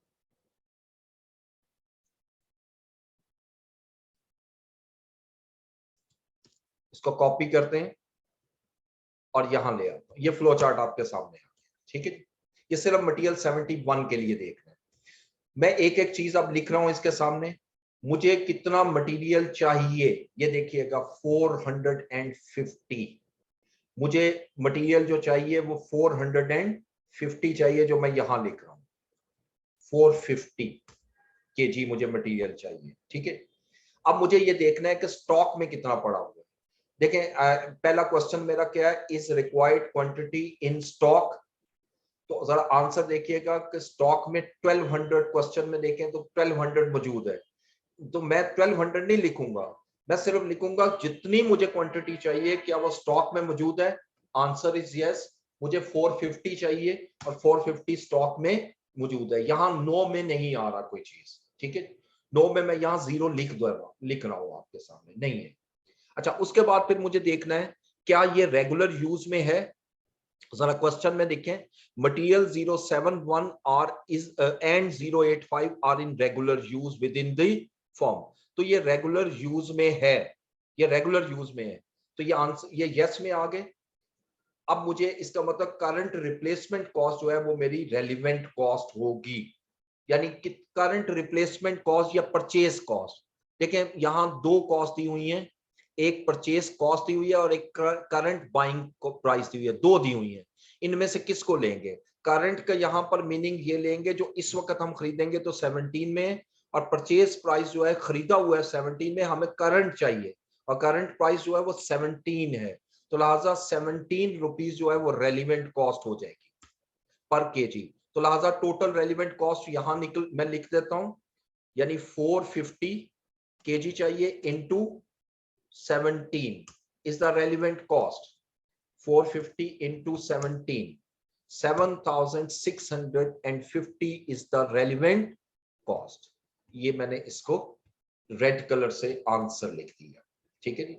ये मटेरियल 071 की कैलकुलेशन की और ये फ्लो चार्ट पे लिखा रहे, ठीक है। ये मैं इसको भी रेड कलर से लिखूंगा, कितना स्टॉक चाहिए, कितना अवेलेबल है और उसकी रेलिवेंट कॉस्ट क्या बनेगी, 17 रुपीज पर केजी। अब इसी तरह दूसरा मटेरियल लेते हैं, मटेरियल क्वेश्चन के मुताबिक मटेरियल 76। जी आपके आसानी के लिए इसको दोबारा यहां से कॉपी कर रहा हूं, ये ठीक है जी। और ये जो मटेरियल है ये स्टॉक है, जो पहला कॉलम है ये स्टॉक है, ये मुझे रिक्वायर्ड है, ये परचेज प्राइस है, ये करंट परचेज प्राइस है और ये सेल्स प्राइस है, ठीक है। अब ये मटेरियल नंबर 76 की अगर हम बात करें, इसको बोल्ड कर दें 76, इसके लिए मैं दोबारा फ्लो चार्ट ला जो बनाया था और इस पे भी लगा के देखते हैं जी क्या है।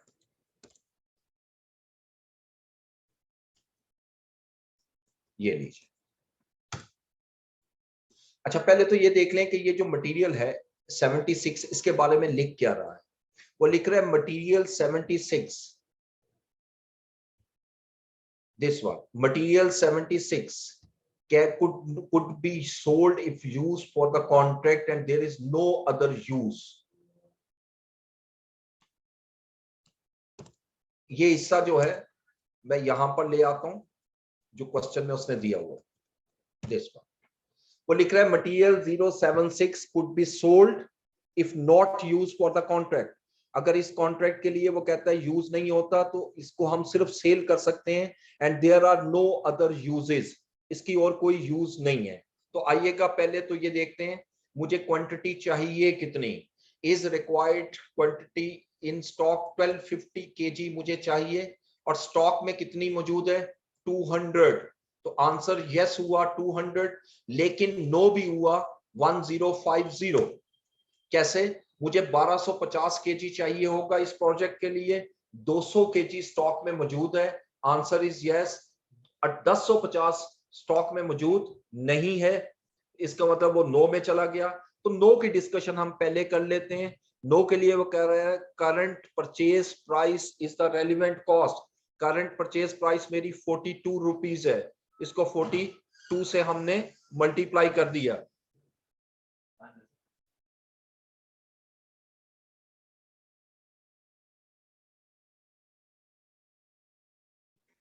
जी जी, तो ये 42 रुपीज जो है that shell become a relevant cost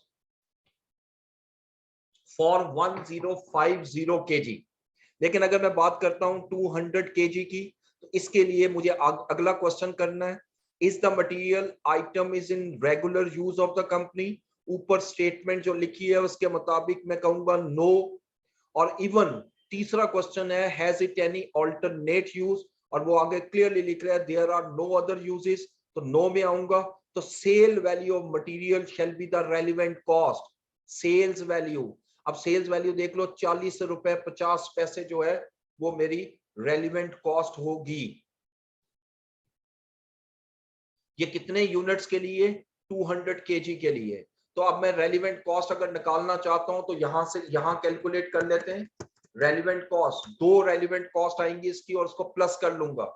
12, ये जो 200 है दिस वन, ये 200 के लिए मेरी रेलिवेंट कॉस्ट 4050 होगी। तो मैं पहले लिखता हूं 200 इंटू 40.50, मल्टीप्लाई हम बाद में कर लेते हैं। और जो 1050 है उसके लिए रेलिवेंट कॉस्ट 42 रुपीज होगी। 1050 इंटू 42, तो 200 इंटू 40.50 और 1050 इंटू 42, 44 100, इनको प्लस कर लें 52 200 shall be the relevant cost of material item 76। ठीक हो गया जी। अब मैं देखिए एक एक को अलग-अलग हिस्सा करके इसको आपको बता रहा हूं। इसी तरह थर्ड आइटम में आते हैं। थर्ड आइटम का भी इसी तरह डाटा में ले आता हूं। थर्ड आइटम है मेरे पास 79, आइटम नंबर 79 दिस वन, ठीक है। और इसके लिए भी ये चीज मैं ले आता हूं यहां से।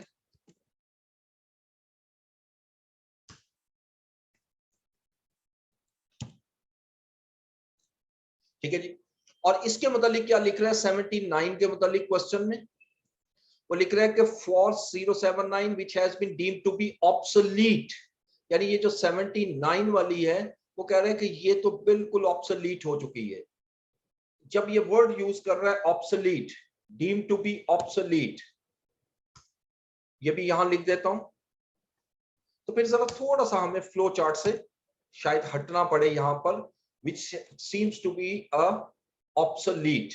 ठीक है, देखिए ऑब्सोलीट का मतलब क्या है कि हमारे लिए ये अब यूजफुल नहीं है। तो ये भी सेम उसी तरह होगा जो अभी हमने कैलकुलेट किया है। तो इसके लिए भी मैं फ्लो चार्ट लाता हूं।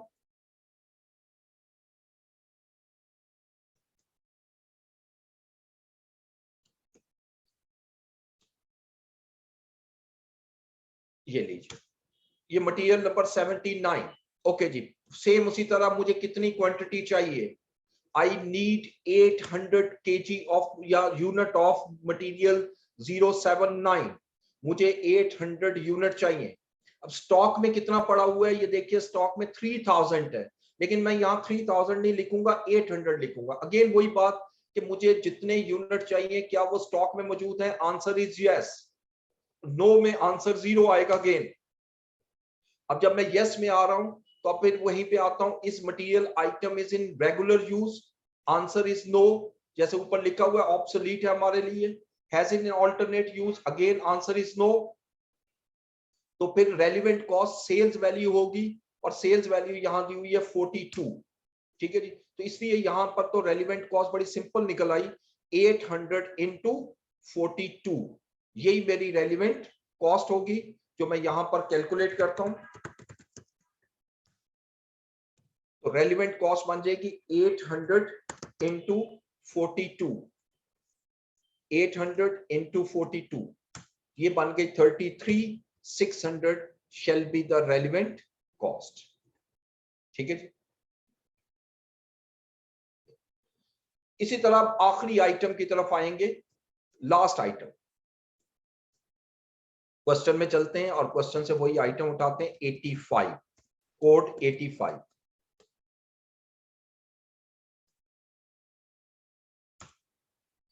और ये चीज यहां से मैं ले लेता हूं।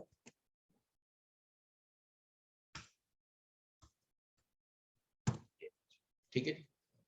अच्छा, इसके बारे में वो क्या लिख रहा है जी क्वेश्चन में? क्वेश्चन में लिख रहा है 085 के बारे में, is in regular use within the form. ये रेगुलर यूज में, ठीक है। तो मैं इसके लिए खुद ही टाइप कर देता हूं यहां पर कि this material is in regular use. ये रेगुलर यूज में। तो अब अगेन फ्लो चार्ट लाते हैं इसका। अब इसका फ्लो चार्ट कैसे यूज करेंगे?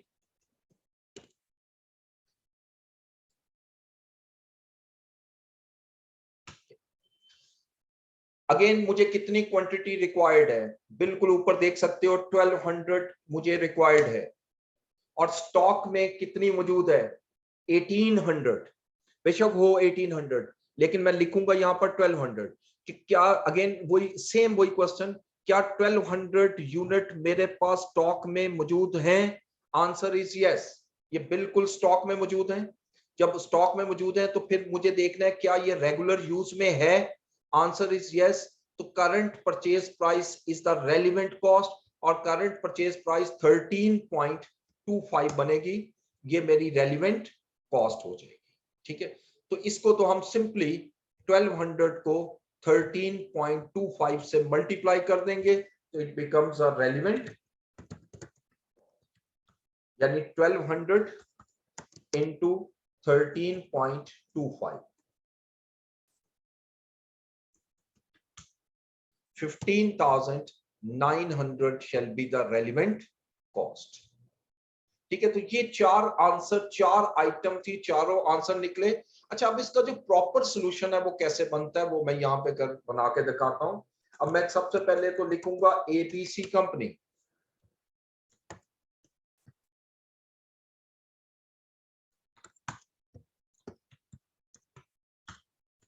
Statement of relevant cost. बिल्कुल मुख्तसर सी इसकी स्टेटमेंट होती है, सारी चीज आपने वर्किंग में करके यहां ले आनी है। ठीक है, और यहां लिख दूंगा अमाउंट इन रुपीज। तो मैं आता हूं सबसे पहले मटेरियल। देखिए, हमने जो कैलकुलेशन की है उसके मुताबिक पहला मटेरियल था 071 और इसकी रेलिवेंट कॉस्ट आई थी 7,650। ठीक है, तो यहां पर मैं लिखूंगा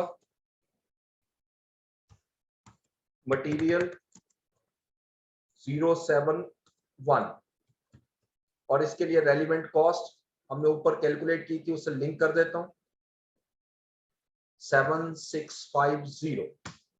ठीक है, उसके बाद दूसरा मटेरियल हमने लिया था 076, इसकी रेलिवेंट कॉस्ट यहां कैलकुलेट हुई हुई है, दिस वन 52,200। ठीक है, 076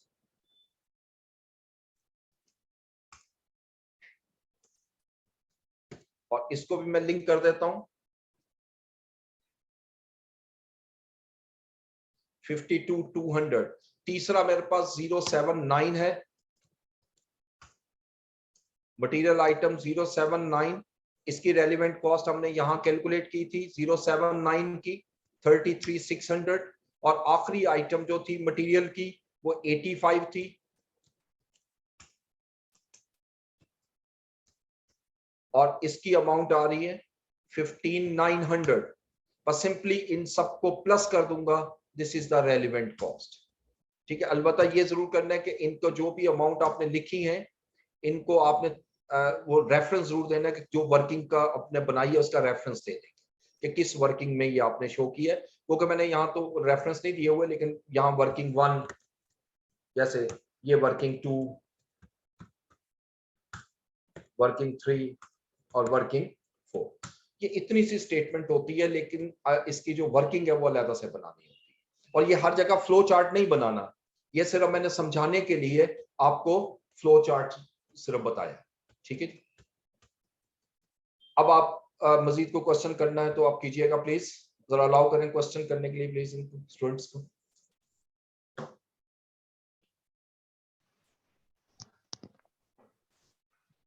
अस्सलाम वालेकुम सर। वालेकुम अस्सलाम। सर ये फ्लो चार्ट पेपर हम ले जाएंगे? नहीं, लेके नहीं जाएंगे इसको, आपने प्रैक्टिस करके जाना है, ये साल ले जाने की इजाजत नहीं होती। और सर दूसरा मेरा क्वेश्चन ये है कि जो मटेरियल 79 है जी उसमें हम एक तरफ तो कह रहे हैं कि हमें 800 यूनिट केजी चाहिए, लेकिन दूसरी तरफ वो नीचे ये कह रहा है कि ये एब्सोल्यूट हो गया है, तो जी। ये कॉन्ट्राडिक्टरी है क्या? समझ नहीं आ रही इसकी। अच्छा, नहीं, ऑब्सोलीट जो लिखा हुआ है ना, तो वो देखें कॉन्ट्राडिक्टरी तब होगा जिस वक्त हमें उसने ये वैल्यू ना दी हो। देखो बड़ा क्लियर लिखा हुआ है वो ऑब्सोलीट है। ऑब्सोलीट का मतलब ये नहीं लेना कि वो यूज ही नहीं हो सकता, यानी सेल भी नहीं हो सकता, उसका ये मीनिंग नहीं है। ऑब्सोलीट का मतलब यहाँ हम ये लेते हैं कि हमारे किसी यूज में नहीं, यहाँ पे सिर्फ ये लेते हैं। वो डैमेज का वर्ड है जो आपके माइंड में आ रहा है, उसके लिए ऑब्सोलीट का वर्ड हम रेलिवेंट कॉस्ट प्रिंसिपल में यूज नहीं करते। जी, और कोई क्वेश्चन? जी प्लीज पूछिएगा।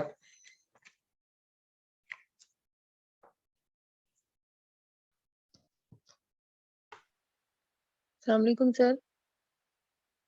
वालेकुम अस्सलाम।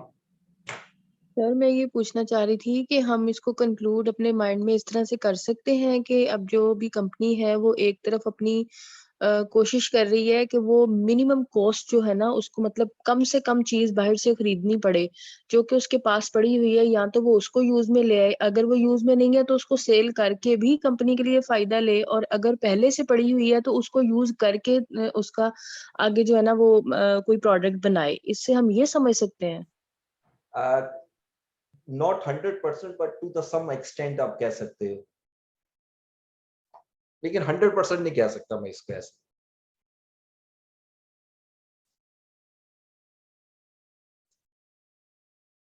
आपने सिर्फ इतना ज़हन में रखना है कि जो हम इस वक्त जो प्रोजेक्ट आया उसके पॉइंट ऑफ व्यू से अगर कोई मटेरियल मौजूद है और यहाँ यूज हो सकता है, और हमारे पास ये ऑप्शन भी है कि हम इसको सेल कर सकते हैं, तो फिर मैं सेल नहीं करूंगा, यकीनी बात है इस प्रोजेक्ट में यूज करूंगा, तो वो जो सेल से मुझे बेनिफिट मिल सकता था वो लॉस्ट हो जाएगा, वो मेरी रेलिवेंट कॉस्ट बन जाएगी एज एन अपॉर्चुनिटी कॉस्ट। इस वजह से हम सेल वैल्यू को रेलिवेंट कॉस्ट कहते हैं। जी, और कोई क्वेश्चन?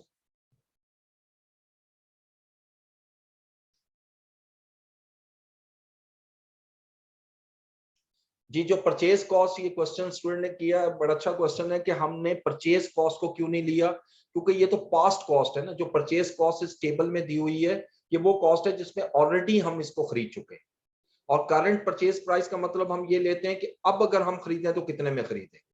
तो यकीनी बात है हमने तो फ्यूचर में जाना है ना, हमने पास्ट में नहीं जाना, इसलिए हम परचेज प्राइस नहीं लेते। सर अस्सलाम वालेकुम। वालेकुम अस्सलाम। सर ये जो मटेरियल ऑलरेडी स्टॉक में है सर, अगर ये हमारे रेगुलर यूज में भी है तो सर फिर इसको अगर हम इसको यस के इसके पोर्शन में जाते हैं तो सर इसको परचेज मजीद क्यों करेंगे और फिर इसको उससे मल्टीप्लाई करके अपनी रेलिवेंट कॉस्ट क्यों बनाएंगे? ठीक है, वो तो हमने ऑलरेडी परचेज किया हुआ ना। ऑलरेडी परचेज किया, ठीक हो गया, बिल्कुल सही। आपने खुद ही अपना अगर गौर से देखें तो आपने आंसर खुद ही दे दिया कि आपने ऑलरेडी बाय किया हुआ और रेगुलर यूज में है। तो जब आप बाइंग करते हो एज अ मैनेजर तो आप उन्हीं प्रोजेक्ट के लिए बाय करोगे जो एग्जिस्टिंग प्रोजेक्ट्स हैं। जो इस वक्त आप जिस प्रोजेक्ट की कॉस्टिंग कर रहे हो ये अभी मिला तो नहीं है, अभी तो हम बिड करना चाह रहे हैं। तो इसके लिए जब मैं कॉस्ट कैलकुलेट कर रहा हूँ तो और मेरे पास स्टॉक में मौजूद है और वो रेगुलर यूज में है, तो इस मीन्स के जो एग्जिस्टिंग प्रोजेक्ट्स के लिए वो स्टॉक मौजूद है। जो इस प्रोजेक्ट के लिए ये स्टॉक मौजूद नहीं है, ये मुझे खरीदना पड़ेगा, इसलिए हम करंट रिप्लेसमेंट कॉस्ट ले रहे हैं। सर इसका मतलब है जब वो हम उसको बिड करेंगे जब तो फिर हम उसको जब दोबारा खरीदेंगे तब वो हमारी उसकी बात करें। एग्जैक्टली। और सर इसी में जो आपने पिछले क्वेश्चन में ₹12 की जो आपने इसका ये जो ऑल्टरनेटिव यूज का बताया था कि सर जी। हम मटेरियल सी से हम उसको कन्वर्ट करके, तो सर वो काइंडली वो रिपीट कर दीजिएगा, वो समझ नहीं आई। कन्वर्जन वाला मैंने यहाँ हटाया था, वो आगे जाके कर लेंगे। मैंने अभी सिर्फ ये सिंपल ये लिखा था कि material C is not in the regular use of the company, material can be used as a substitute of material D which can be purchase at 12 rupees per kg. यानी ये जो मटेरियल डी है, इसको अगर हम use कर, एक हमें प्रोजेक्ट में मटेरियल डी चाहिए जो सी भी यूज हो सकता है डी की जगह, ठीक है। इसका मतलब कि अगर इसी प्रोजेक्ट को मैं डी में यूज करूं, डी की जगह सी को यूज करूं, तो इसका मतलब डी की बाइंग नहीं करनी पड़ेगी और वो 12 रुपीस पर केजी मेरा सेव हो जाएगा। वो मेरी बेनिफिट फ्रॉम ऑल्टरनेट है। वो सर इसका मतलब ये है कि वो मटेरियल सी को ही हम वो जब कन्वर्ट करें तो फिर ये मटेरियल डी वो हमें परचेज नहीं करना पड़ेगा। नहीं करना। ये ₹12 फिर ये ₹12 हम 20 कॉस्ट है। जी बिल्कुल ऐसा ही, बिल्कुल ऐसा। Thank you. अच्छा जी, फर्स्ट एग्जांपल का जो पार्ट सी है ये वाला, ये मैं दोबारा रिपीट कर देता हूँ एक दफा फिर, क्योंकि एक और स्टूडेंट ने भी क्वेश्चन किया। देखिए मुझे 800 केजी स्टॉक चाहिए और मेरे पास स्टॉक पड़ा हुआ है 1000 केजी का, ठीक है जी। इसको मैं अगेन फ्लो चार्ट अलहदा करके आपको समझा देता हूं नीचे जाकर, ठीक है। ये मटेरियल सी और ये इससे ऊपर जो हेडिंग्स है वो भी ले आता हूं।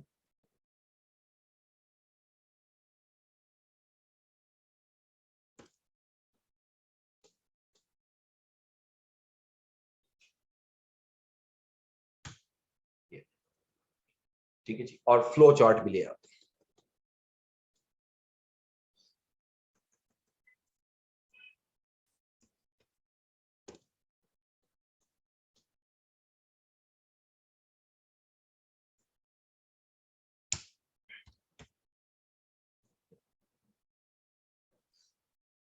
ठीक है जी, अब इसको मैं बताता हूँ सिर्फ, आप मुझे 2 मिनट की ब्रेक दीजिएगा, मैं आता हूँ।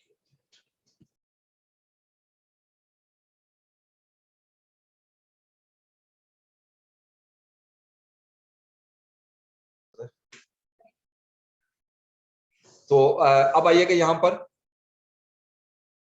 मुझे 800 केजी स्टॉक चाहिए। मैं यहाँ लिख रहा हूं as required quantity in stock 800 kg. अब मैं यहाँ पे आऊंगा, क्या ये स्टॉक में मौजूद है? स्टॉक में 1000 केजी मौजूद है। Answer is 800। Yes, 800 KG I require और 800 केजी ही स्टॉक में मौजूद है। अब मैं ये देखूंगा कि क्या ये रेगुलर यूज में है, तो यकीनी बात है हमने पढ़ा था कि इसका कोई रेगुलर यूज नहीं है, और हमने ये भी पढ़ा था कि इसका ऑल्टरनेट यूज है। तो अब मुझे दो चीजें कैलकुलेट करनी है, एक तो मटेरियल के सेल कितने में होगा और दूसरा उसका बेनिफिट क्या होगा। मैं बेनिफिट यहां से कॉपी करके लाता हूं इस हिस्से को,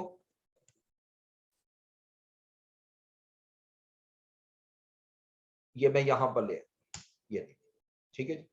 मटेरियल सी जो है वो भी रेगुलर यूज में नहीं है, तो इसका मतलब रेगुलर यूज में नहीं है।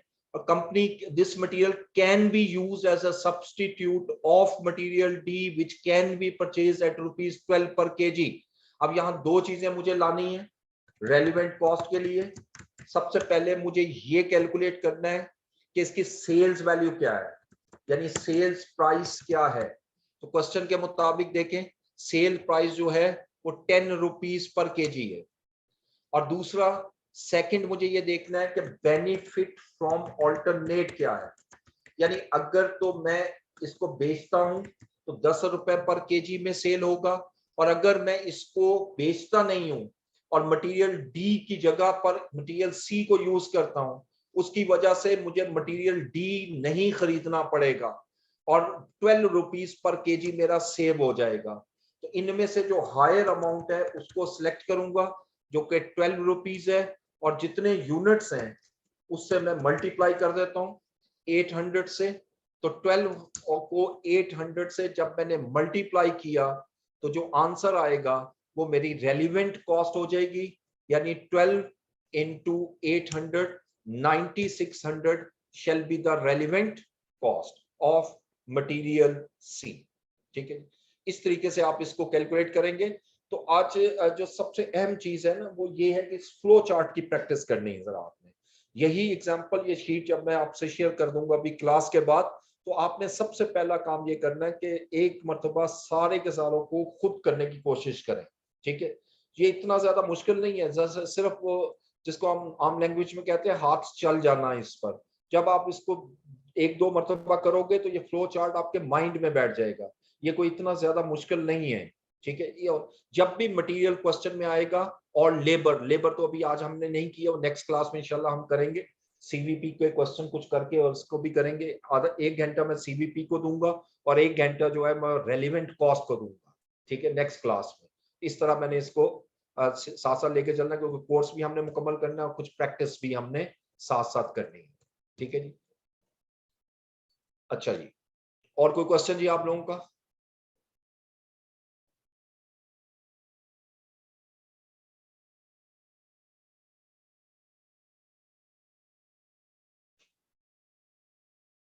हाँ जी, आप आई थिंक पूछ रहे हो सीवीपी का, तो मैं बिल्कुल कर दूंगा।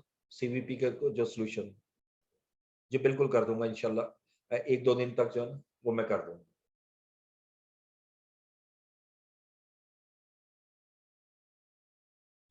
जी प्लीज जी, क्वेश्चन करना है करें।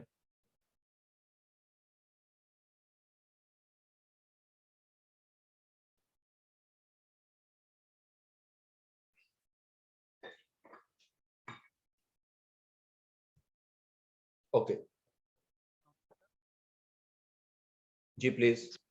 एक तो क्वेश्चन पूछना था, वो काफी हद तक मतलब वो हो गया था, आंसर हो गया था। उसमें यह था कि जो परचेज प्राइस और करंट परचेज प्राइस है, तो जी क्या हम जो हिस्टोरिकल परचेज प्राइस है इसको टोटली हम इग्नोर कर सकते हैं बीइंग अ पास्ट कॉस्ट और सunk कॉस्ट? जी एब्सोल्युटली 100% इग्नोर करेंगे आप उसको। जो हिस्टोरिकल कॉस्ट है, ये जो परचेज कॉस्ट है ये हिस्टोरिकल।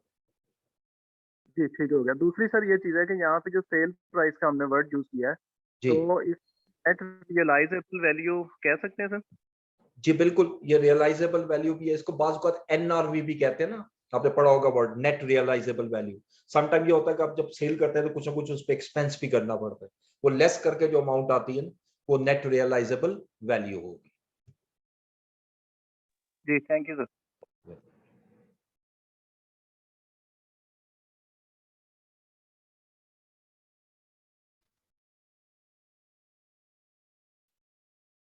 जी प्लीज, क्वेश्चन कर रहे हैं, कोई करना चाह रहे हैं? सर ये जो हमने अभी सेल प्राइस देखी है, ये जरा दोबारा ऊपर जाए। अभी जो लास्ट में की है जी जी ये जी सेल्स सर, ये प्राइस। हाँ जी जी सर, इसको यहाँ हम अपॉर्चुनिटी कॉस्ट कह सकते हैं कि हम 10 नहीं ले रहे, 12 ले रहे हैं यहाँ। जी, ये दोनों ही अपॉर्चुनिटी कॉस्ट है, तो जो हायर अपॉर्चुनिटी कॉस्ट है वो लोगे ना। जी जी, लेकिन हमने ऊपर कहा था कि अपॉर्चुनिटी कॉस्ट जो है वो रेलिवेंट कॉस्ट नहीं है। नहीं, हमने कहा था, ये देखें ऊपर आइएगा और ये देखिए मैंने क्लियरली लिखा हुआ था कि opportunity cost is a relevant cost. ये देखिए,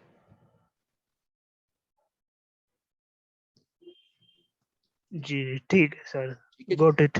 जी जी तो एक दफा पढ़ेंगे ना इंशाल्लाह, ये इतना मुश्किल टॉपिक नहीं है, ये इजीली हो जाता है। और इसका क्वेश्चन आता भी छोटा सा क्वेश्चन है, टाइम भी एग्जाम में कम लेता है ये वाला क्वेश्चन।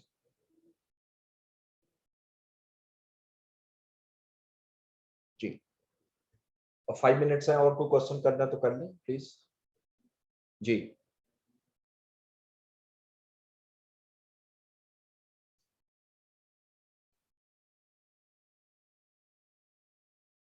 Ji please.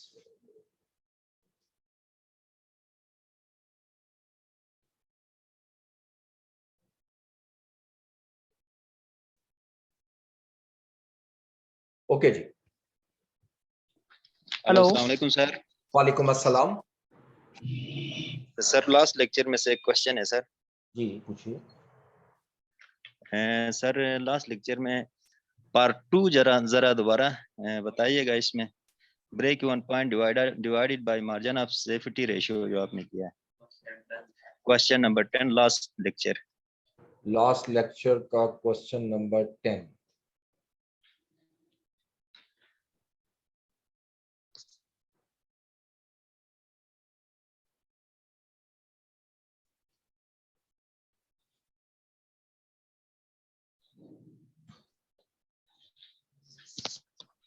इसमें कहाँ पे क्या पूछना चाह रहे हैं?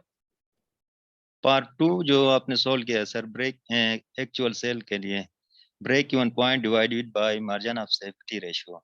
नहीं, मार्जिन ऑफ सेफ्टी नहीं है, वो होगा question number 10। Margin of safety नहीं होगा, contribution margin ratio, CM ratio. ये सीएम रेशियो है सर? हाँ जी, वो शायद टाइपिंग एरर होगी, वो मैं चेक कर लेता हूँ। वो सीएम रेशियो, क्योंकि सर ये इसकी वैल्यू कुछ और नजर आ रही थी, इस वजह से सर ये कंफ्यूजन हो रही थी। हाँ नहीं, सीएम रेशियो होगा, वो चेक कर लीजिएगा, अगर वो टाइपिंग एरर हो सकता होगी।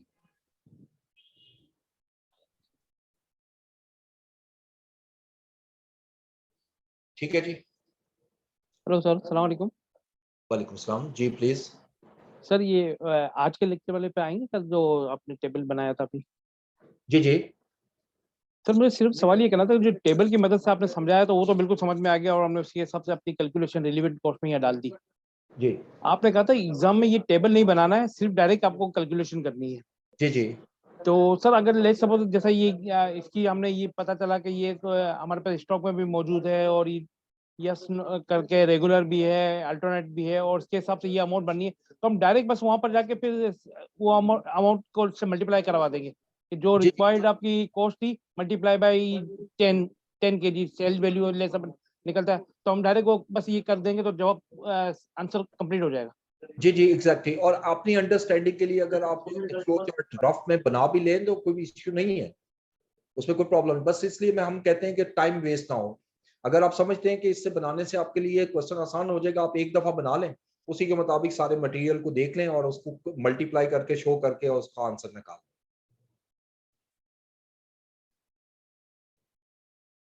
ठीक है जी। बस ये मैं इसके साथ आपको वो कर रहा हूँ, अभी ग्रुप में डाल देता हूँ। ठीक है जी, थैंक यू सो मच। फिर इंशाल्लाह सैटरडे को मुलाकात होती है। जज़ाकल्लाह, अल्लाह हाफिज।